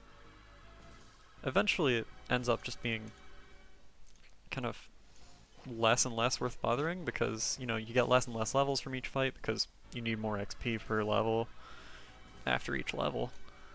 And as such, you get less levels per fight, you get less stat points per fight, and you can add less luck per fight. And the more luck you have, the less impact extra luck has on your drop rate. Like, if you add 1,000 to 1,000,000, you won't see the difference. If you add 1,000 to 1, you absolutely will. And there's the S-Talk drop. So, it's kind of good actually, that I then had a few extra fights worth of stat points that would have gone into luck but didn't. So, I still don't have best items for weapons, unfortunate. So here is S-Talk, 350% attack, up from 330%. But I mean, oh no, it doesn't give me 50 at the start of a run. Oh, yeah, the game does this a lot. It'll say please review it if it's interesting after a fight. It only ever seems to do that, and this is so funny to me. It only ever seems to ask you to rate the game after a fight if you got a drop on that fight, which is just really funny to me. Also, that's actually really lucky. So yeah, Yellow Equilibrium can drop Battle Point Ring +2, and I believe can also drop Play Gem +1. Gives a base ability. So this area is called Maze Escape. So I mean, this map is pretty simple. If we look on RPG map, World 3 the maze into World 4 Maze Escape. It's pretty dark. So where you go, right? Boss. That's it. Very simple map. I mean, it's a straight line down. There isn't really anything else to say there. I have added S-Talk onto both my sets. It's not a huge upgrade. Don't start taking, you know, crazy risks that you wouldn't, even dream of with Rare Gladius. It's not a, like, game changer, but it is nice. Because Heaven is where enemies start, you know, really scaling harder. Although, Maze Escape already, it feels to me like the first place in the game where enemy scaling does start getting tougher than everywhere before it. It'll be more noticeable in HM, and it'll, you know, obviously stuff that's just going by feel is easier to notice when you're playing the game yourself.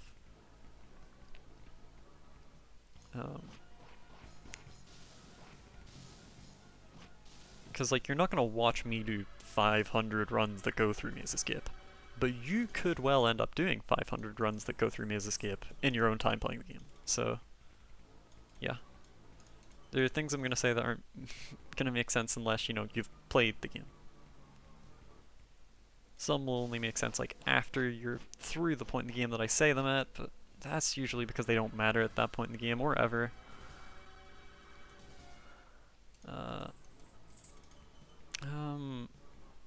No, I don't think I can go 3, 4, 5 yet.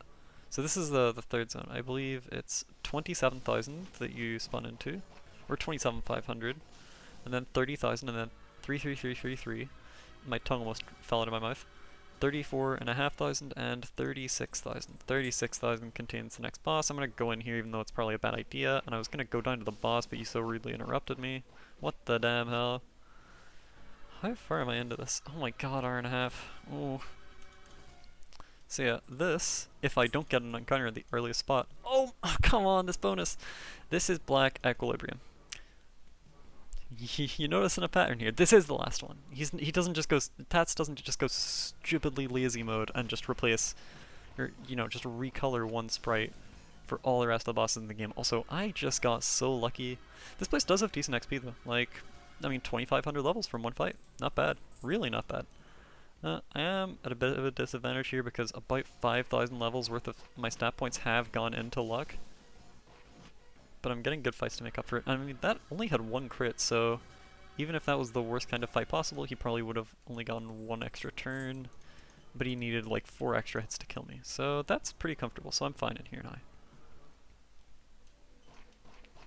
See, there is a lot of like kind of mental, not really calculation, but just like logic, like working out you can do in your head about stuff like this, but really I'm kind of just talking out instincts. Like I'm just kind of trying to walk in words through things that really I kind of just know and can tell just by looking, and I'm pretty sure pretty much anyone can.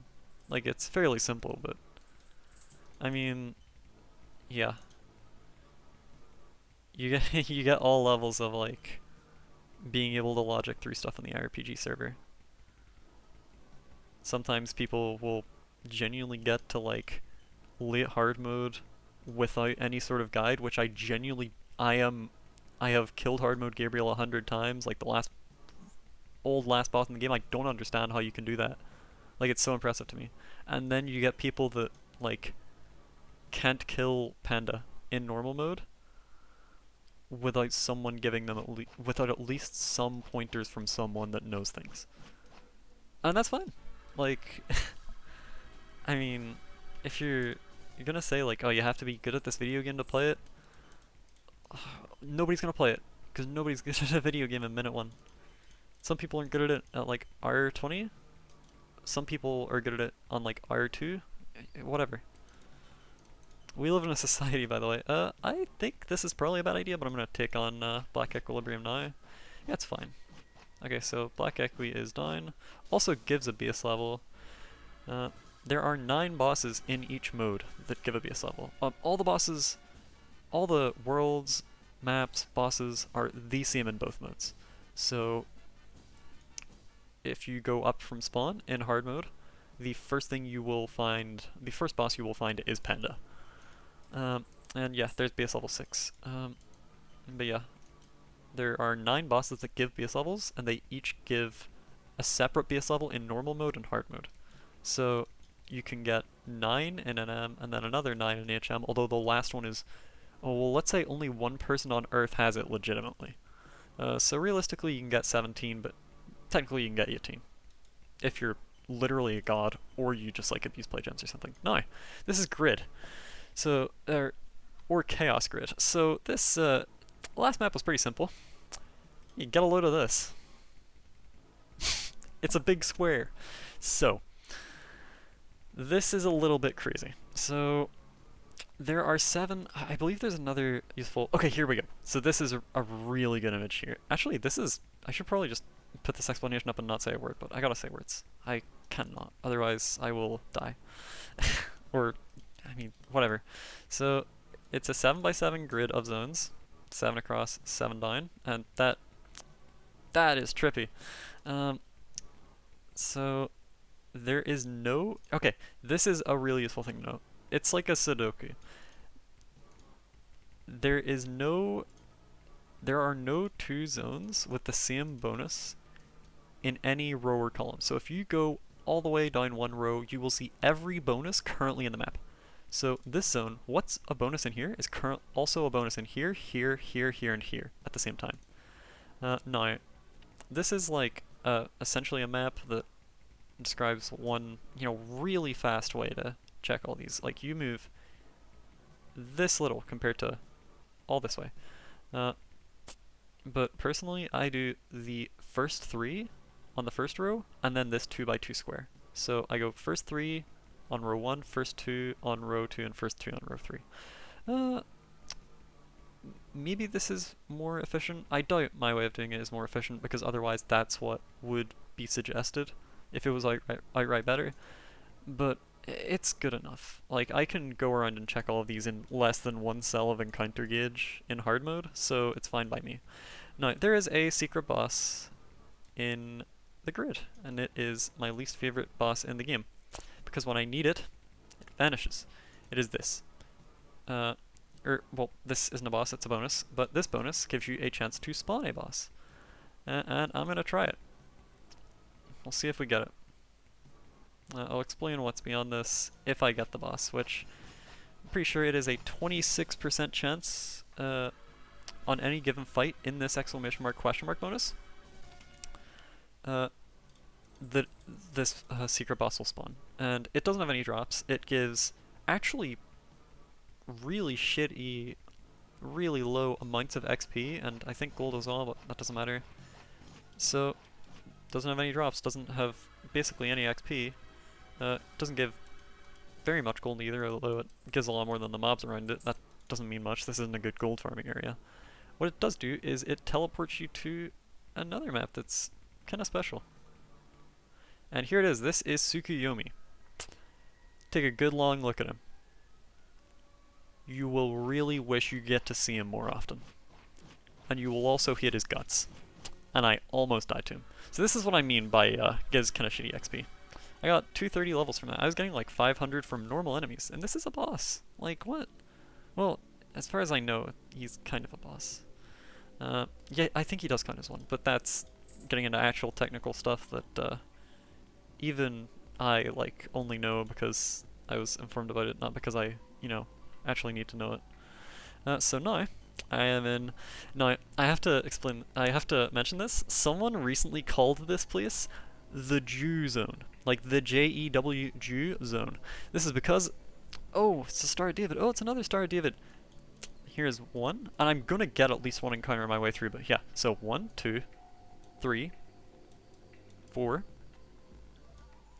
You can see the edge of the 5th there. Okay, so I can survive enemies here, so that's good. This map, this world, this is its own world, and it's all one zone. So there are 5 that we've seen, including this one, and 6. There are 6 bosses here. So this guy's like, there are so many Stars of David, this is the Jew Zone. I don't know how anyone could possibly, like, think of that before they think of, oh, these guys are big rocks, or like crystals or gems. So I'm gonna call it like the rock or crystal or gem zone. It's just super funny to me. But what this is called is the... Well, let me check the exact name on IRPG map. This is the crystal map. And that's exactly what I call it. So, as you can see, only one border. It's all one zone. Yeah, there is black just outside here. No, you can't go outside of it. That's not a thing. As far as I remember, out of binds in this game, like if you ever manage to get outside a map, someone's managed to get inside a wall one time ever. We don't know how. We don't know if it was a fully real thing that actually happened. There is no known serious way to get out of binds that's exists without any kind of modification or anything. So basically, you're stuck. You're stuck in the maps, unfortunately. But yeah, so you're kind of in here, and let me move this over here. So, yeah, so you might have noticed there are 5 crystals around, and then this one in the center. The 5 around are all single color. So this one's all blue. It's just blue, for example. But this middle one is a rainbow crystal. So this is actually and this will make sense now, this blue one is the HP crystal, if you look at the color these are.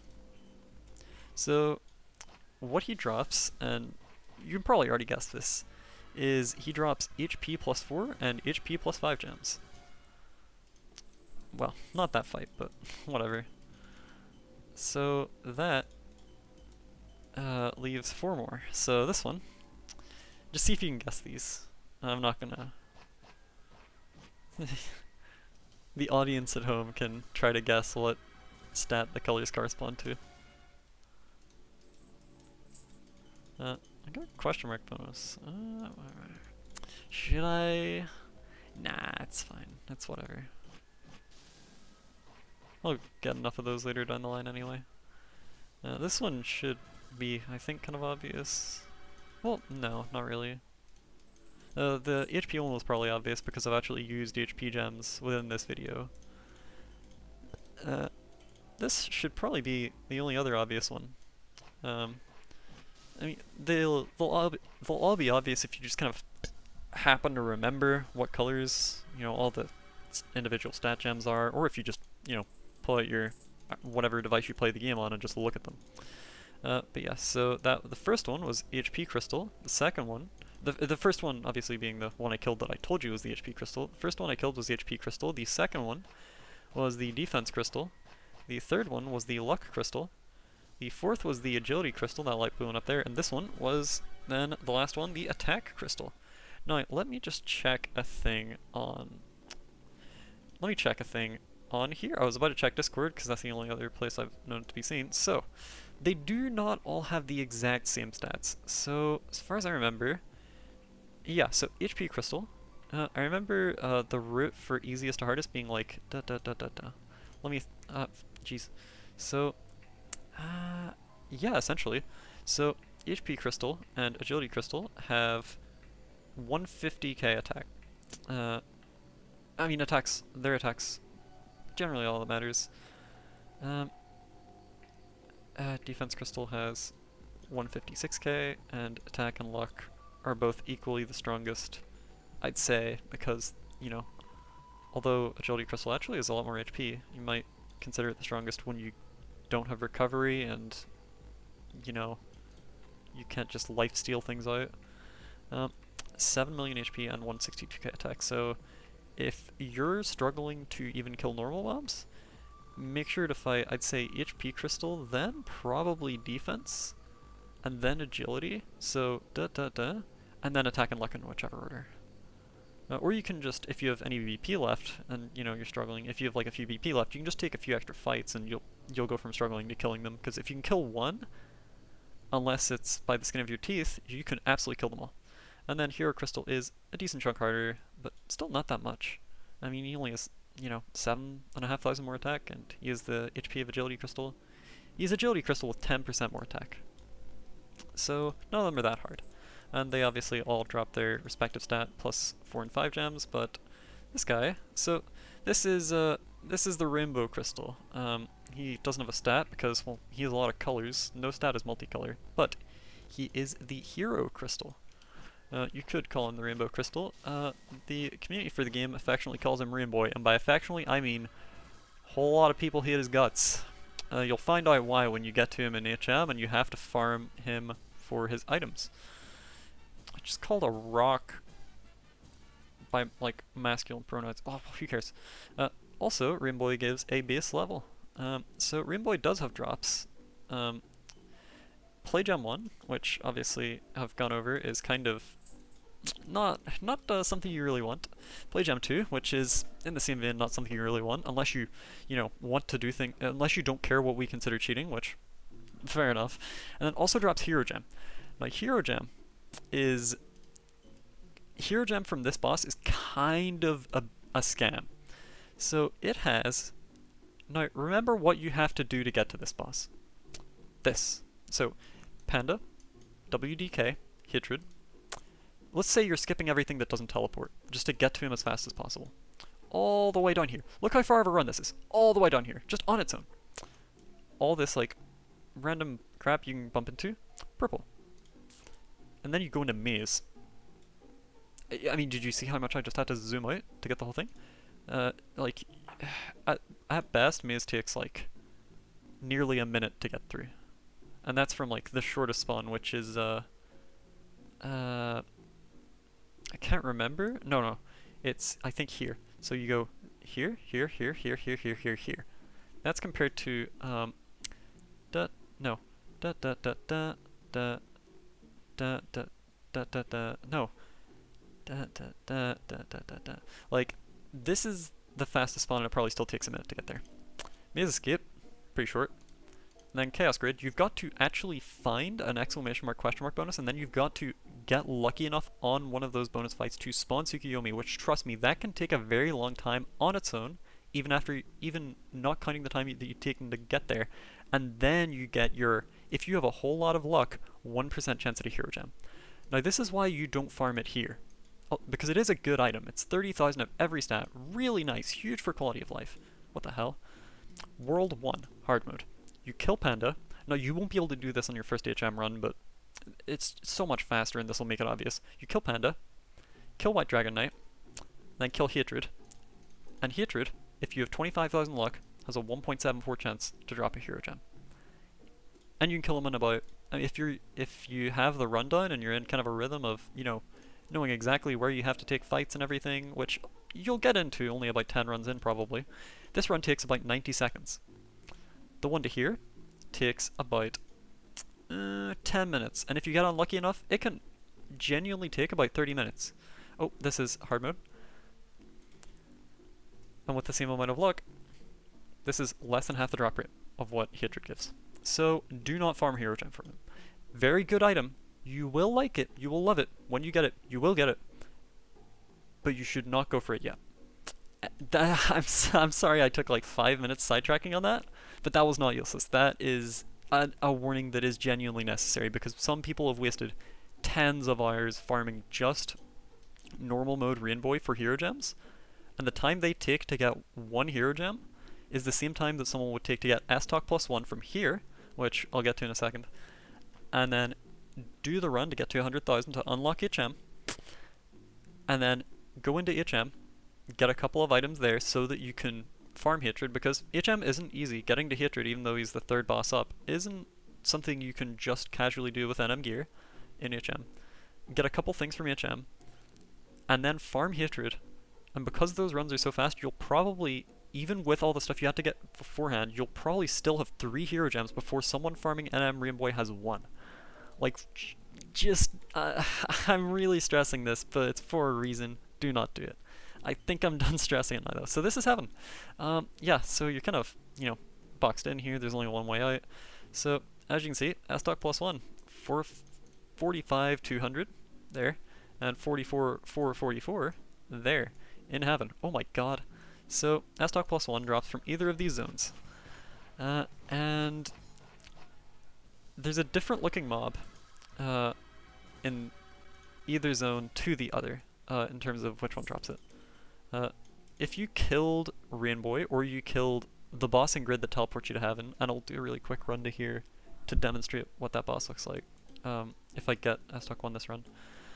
If you can kill either boss that teleports you into heaven, then you can probably handle mobs in the first few zones of heaven. If you can't, then, I mean, I was wrong, but me being wrong cost you like 3 BP on one run ever, and now you know to stat a bit extra, if the fight was close or something.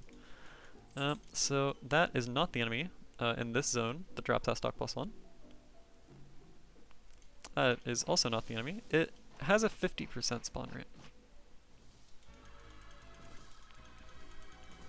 So this shouldn't take long to at least just get a fight on it. Bonus here? No. Alright. It is time for instant encounter. Because I am way over level actually, this is taking a while. So this is the enemy. It is pretty similar visually, like it's basically, it kind of might just be a straight up recolor of the enemy that drops that stock, which, I mean, makes sense, she drops the +1. If she dropped the +1 there, I would have laughed so hard, to be honest with you. But it's actually best to not farm it from her. It's best to farm it from the guy in here. See if we can get him first try. There he is. So this guy also drops that stock +1. So the mobs in each zone that drop it look different. But, and I'll just show this to demonstrate. So World 7, Heaven, pretty large. There's a lot of this map. You teleport out of it here. There's no like locked off areas. If you have the gear, you can go up here, go around, go in this little spiral area, kill the boss in here, and then go to World 8. You will not be able to do that with your current gear. Even if I, you know, kind of cheated a little bit and equipped Rekko, I still would not be able to kill that boss yet. So, 45-200. Celestial Warrior M. 50% spawn rate, and has, I mean, you can pause this video if you want to look at these. 50% encounter chance. So 1.5%, 2.4%, 3.8. So 1.5, 2.4, 3.8. Compare, these are compared to, for the other one, 1.5, 2.4, 3.8. This is higher on all three counts. So, I mean, you're not really worrying about these, but, I mean, 7.55 versus hello versus 8.25. Like, with any amount of luck you're gonna have, and really with any at all, because it caps out lower too, this one is going to have a higher spawn rate, or a higher drop rate. So, if all things are equal, if there's no bonus in 44 that you want, just sit in 45-200 when farming a stock +1. Well, the drop rates are again pretty friendly, so it's not, you know, too scary of a farm. Like, I mean, what was it? What were the drop rates again? Come on, I had them remember just a moment ago. What are they? 1.65 for one luck, literally one. 25k, 4%. That is lower, I'm pretty sure, than, you know, the last couple things, but it's still not bad. It's still not bad at all.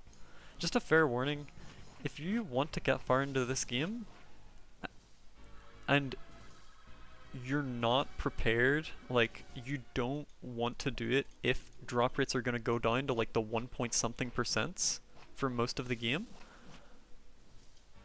I can't really put this in any nicer way. You're going to have to either decide to stick it out and just try to, you know, play through the low drop rate stuff,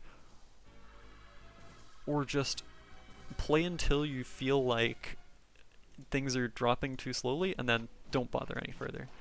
Because drop rates do get into the 1% fairly early into hard mode. Not everything from then on is in the 1%, but very few things reach 2.000% drop rate past early hard mode. Like, the drop rates do get a decent chunk lower than this, but they're not in like the 0.2% range or anything. Hero Gem +2 is the only one I can think of that's actually kind of hard to get up to 1% drop rate on, but even then that's pretty doable, and even with an okay amount of luck it's still like 0.6. And that is, like, by consensus, the single worst farm in the game. Like, I'm pretty sure most people do agree on that. It's not the most time consuming, like, it's not the one you expect to take the longest on average, but because of the fact you have to get Tsukuyomi just to get a try at the drop, and the fact that that is such a random mechanic that the drop is gated behind, it really does suck. And also, I just want to point out, I'm level 74,000.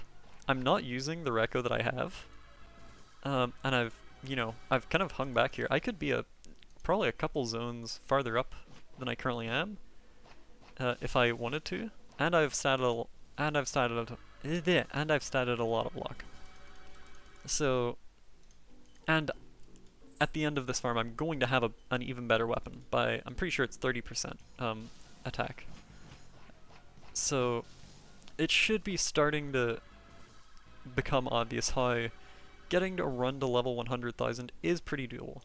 Also, about that, the boss in grid, like the boss that's always there, that takes you into heaven, just skipping crystal map, only gives, I think it's 3 BP, technically 4, so 3. You kill him with 1, you end up with 4. Whereas going through crystals actually gives you, I think, 7 BP, because Tsukuyomi, despite being a boss, doesn't give you any BP, so you have to lose 1 for fighting him. So assuming you get him first try, you're minus 1 BP. Each crystal gives you 2 BP, so plus 1. So that's 5 plus 1s.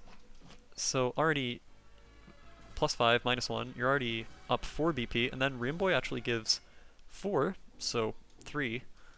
I'm being inconsistent with this, I've just realized, but yeah. So Rainbow gives you 3 after, the BP's taken away. So that on top of the 4 that you already get from the color crystals, what the hell? 77776. Speaking of 7s, you actually get 7 extra BP from going through crystals compared to only 3 BP from going through Jalda. Also, this is really nice. This is this battle point ring plus 2 I got from Yellow Equilibrium at the end of Mia's is gonna come in really handy now, because you end up with so much more BP for drops. Like, say I wanted to equip only rings, right? Like only BP rings, just 6 BP rings, just get as much BP as I can. If I didn't get that BP plus 2, so that gives 5 BP on its own, right? If I didn't have that, I would have 3 BP ring plus 0s and 3 plus 1s. So 3 rings that give 1 and 3 that give 3. So that's 12. With just that single BP plus 2, and there is a plus 3 that gives 7. With just this and 3 plus 1s, I'm getting 14. Already more than I'd have with 6 rings equipped, with only plus 1s and plus 0s. Which, it doesn't really sound that important, but really BP rings are just so nice to have. They just give you so much more time to just keep going for a drop before you do have to reset and just go to the next run. How far am I into this? Oh my god, I'm just shy of 2 hours recording.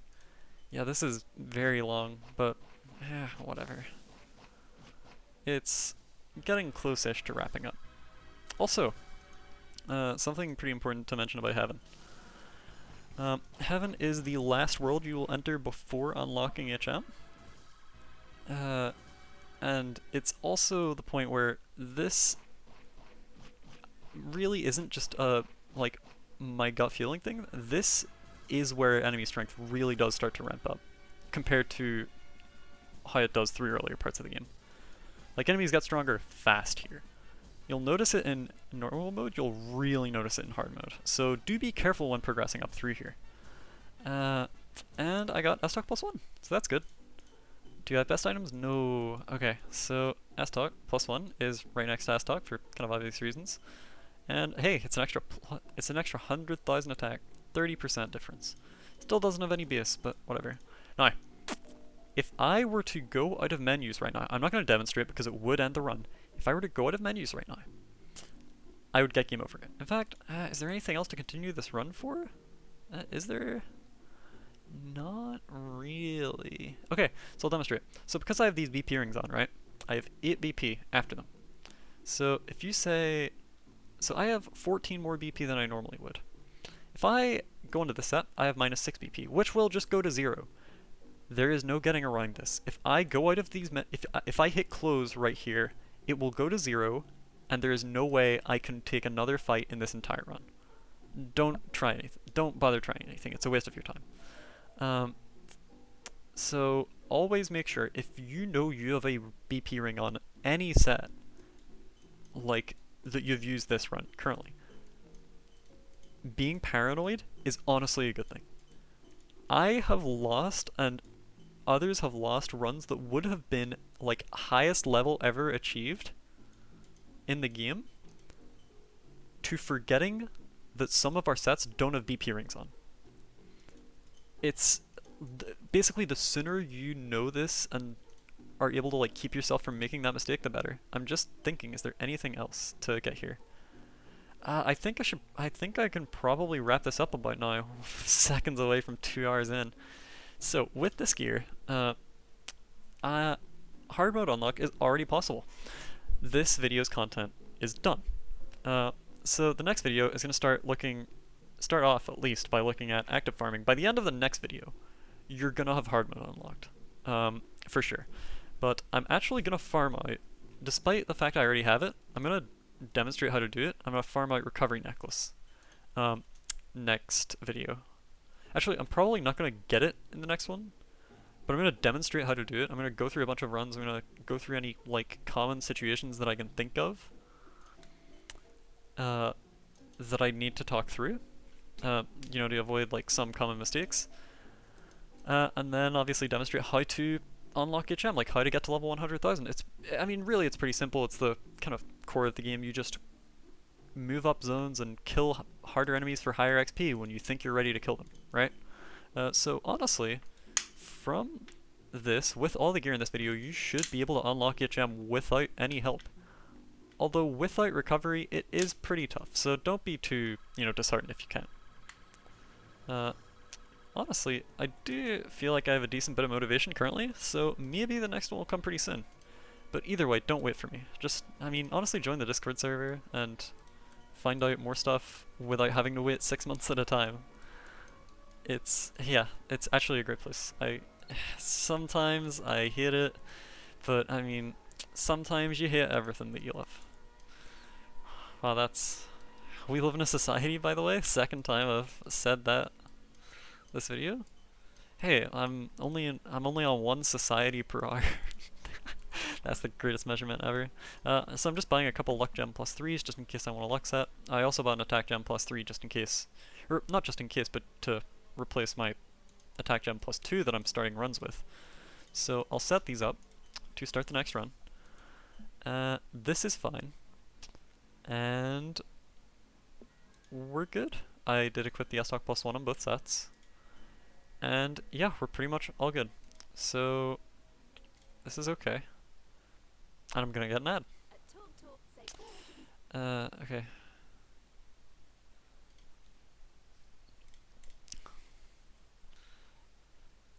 Why does this take so long? What the hell? This ad is so weird. The like time progression through it is crazy. It doesn't make sense. It's like, hey, yeah, 2 seconds have passed, so another third of it is done. I'm not gonna wait another 10 seconds for the last third. I hate ads. I mean, doesn't everyone? So, yeah, the entire content of this video was done in 3 times played. I have not re-recorded this once at all. Do you think I'm gonna re-record a 2-hour video? This is just, I wrote up like a kind of half script for this. You know, I've kind of improvised most of it. You can probably tell. I did this in 3 runs. This might take you, you know, 4 or 5 if, you know, you get unlucky, or like 6 or 7 if some things kind of don't make sense to you until you work them out. If something continually doesn't make sense to you, if you just can't seem to figure something out or can't seem to understand something, or you really think you're doing something wrong and you like, you know, you have S-Talk but you can't even get to heaven alive for S-Talk plus 1 farming, then oh my god, please join the Discord server. And like, just tell us your troubles. Don't worry how stupid they might sound. We've heard the dumbest shit. Just join the Discord server. I'll link it in the description along with a million other things at this rate.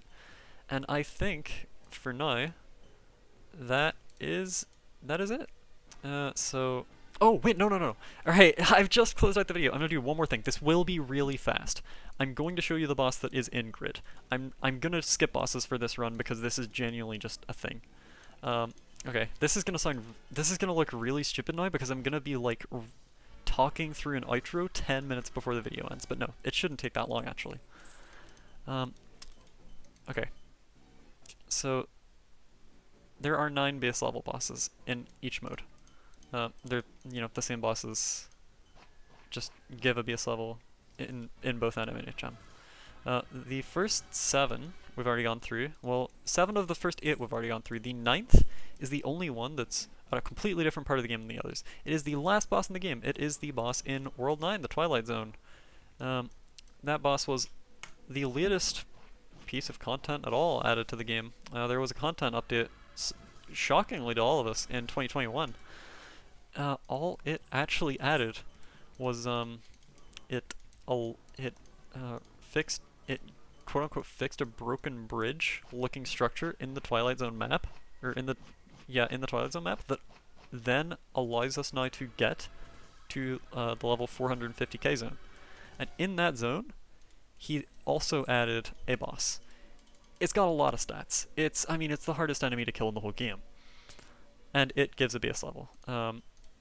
In hard mode, the bosses that were previously the hardest ones in the game are already, with everything we have currently, even with that 17th, even if you got the 18th base level, they're still really hard to kill. You can never ever kill them consistently without doing at least something we consider cheating. You can never do it anywhere near every run. And he's even harder than them. So as you can imagine, killing him in HM, awful. And I've killed hard mode Gabriel 100 times, which, yeah, back when I first killed her, I don't think anyone had ever killed her more than 15 or 20 times. I've killed her 100, and the idea of having to grind out a kill on that boss still disgusts me. But yeah, so that's the 9th boss. The other 7, there's 7 of the other 8 we've already seen, but I didn't actually even show the bossing grid because I got too caught up in the secret boss of Suku. This should be fine now, especially with the extra attack I have. And I also still have the HP and attack gems on, so I should probably remove those. Lag? Hello? It seems like the game lags a lot for me, at least on emulator, when the ad changes. It didn't cover content, but sorry, I'm false flagging. I'm so silly. I can replace these with XP gems now, and in fact, I'm just gonna kill Fire Goddess. I'm not gonna go out wide for the other 2 because that takes more time than I want to use here. This run is probably gonna take a minute. It would be short if, I had the gear to... Actually, I'm going to cheat for the sake of this run. I'm going to use Recovery Necklace and just cheat all the way straight to grid and then just kill the it's not a secret boss. I'm gonna kill the, more normal boss to get to heaven by killing. So, obviously I have this from the first episode. I got it because I just happened to get super lucky and killed the mob that dropped it from a question mark bonus and got it. So, I am gonna use it. So this is the difference you're looking at if you get Recovery Necklace. Okay, so consider that I barely won against a boss in 11k. This is 1.5 times that level, and I won the fight and I have 2/3 of my health left. And it just snowballs even harder from there. I'm gonna kill Orochi, because, again, more XP in his zone than the other 20ks, and also, once I can kill him, I can basically skip all the way to Mesa Skip. I'm pretty sure he's literally stronger than Yellow Equilibrium, because if I remember right, dragons are stronger than Yellow, and Orochi's about as strong as dragons. So, I'm gonna go for that. Well, okay. I'll actually take a fight in here, because I'm not sure if I can normally survive 20k yet. Obviously half HP is just really nice no matter what. With Recovery Necklace, by the way, attack times 0.5 becomes completely broken. Like, insanely overpowered. You can have less than no hope of killing a boss with, no bonus in its zone. But, unless you're miles off what you need to kill it, you can get half attack bonus on it and just kick its ass as if it's just the easiest thing in the game. Insane bonus. So once you have recovery, just look out for that, just as a really general tip. Oh, I got XP bonus on him. I'll take it. I'll try him on the second fight of this. If I don't kill him, it's hardly a big deal, so. Although I don't think I'm taking too much damage. You see how I finished that at basically full health, even though I didn't get a combo or a crit? That's why this item is so good. And that's why it is the next thing we're gonna go for. It's the last kind of main piece you need to unlock HM. Not need, but you're certainly gonna need it at the start of HM, so we're gonna get it anyway in the next episode. Or, well, I'm gonna demonstrate how to get it, and then, be like, oh, well, that's crazy, I have it. And yeah, after Orochi dies, Purple, who has way more attack, doesn't even put a scratch on me. Literally full HP at the end of the fight. I'm not gonna bother working through main spawn, because this is one of the two that I've already had in this video in the 2 times I got to maze. And this is the one where the path is unlocked, so we can just go through. The nice thing about maze is most of it is pretty one way. You just continue on down through here. Go up or down, you go down, because you know you're coming from the top right. And then the rest of this is one way. I'm not going to kill dragons, I'm just going to go straight through yellow, and my game just lagged so much. This is what happens when it changes the ad. Google, hello? Hey, hi. Stop killing me, like, or my computer rather, or my Nox instance running on my computer, running on my floor. Is my refrigerator running? Why did I say that? That wasn't that funny. Okay, so now I'm in Maze Escape. This should be fast enough. How long have I? Oh my god, I started talking through an outro 10 minutes ago. Nah, I'm gonna try here. Because this is actually tough. Like, I had no trouble in maze, and yeah, even with recovery, this is still not the safest ever.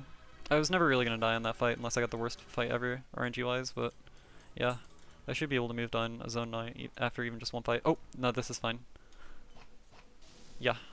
Because, I mean, if everything dies in like 4 hits, then, I mean, there's really no problem ever. Okay, that's a lie. Don't take that entirely for... But if you know that they don't deal that much damage to you, that they kill you in a couple hits, then half HP is also really big. Like, it can make an otherwise impossible zone just really comfortable. I'm gonna take Black Equilibrium on the last fight of this, because I don't know. I really do want to get this done as fast as possible because I literally started Nitro. Also, Black Equilibrium can drop BP plus 2, BP rings plus 2, and also plus 3, the ones that give 7 battle points each. Why am I using this? I don't actually want Suki at all. Oh, of course I don't get him. Did I get a combat bonus on him? So this is Jaldabaoth. Jaldabaoth. How do you pronounce it? I don't know. I just take a guess basically. I take the same guess every time. I'm not like mentally insane with it, but I don't know. I kind of just hope I know. He's pretty comparable in terms of stats to Rainbow. This is generally a boss that never gives you any trouble to kill, because it's just never someone that you kind of end up having to rush through in a risky way. Or like at stats that are risky. So okay, I think I should be able to kill him now. So he is also a teleport boss. I mean, he's kind of just sitting here. So the only way out of grid, there is no only way out of grid. The way out of grid is through Suku or through this guy, who also gives the 8th and final base level until you kill the last boss of a mode. As in just net M, unless you're one guy. So yeah, that is it. I'm just gonna... So, another thing to note, base levels do... ads do come up almost every time, it kinda sucks. Base levels do not get lost on reset when you reset a run. So, I'm base level 8 now. I haven't finished the run and it still shows that. My times played hasn't gone up, and if I start another run, it won't give me an ad, I think. Yeah, it's still there. So what happened that last run is erased, but I still have base level 8. So yeah, that's all. I'm not going to waste any more time. So next video will be about active farming, which there's already a guide for on the InflationRPG server in the information channel, which you never have to say a word on the channel to get, or you never have to say a word on the server to get access to that channel. We've also got other guide channels in there, and obviously the guidance of a bunch of people who absolutely taken a crap on this game over the past several years. Yeah, yeah, this video has been very long, I'm sorry, but I mean, hopefully it's worth it. It's 2 hours for most of a game mode, so yeah, I mean, if you watch the whole thing, thank you. I'm like, hi, but yeah, goodbye.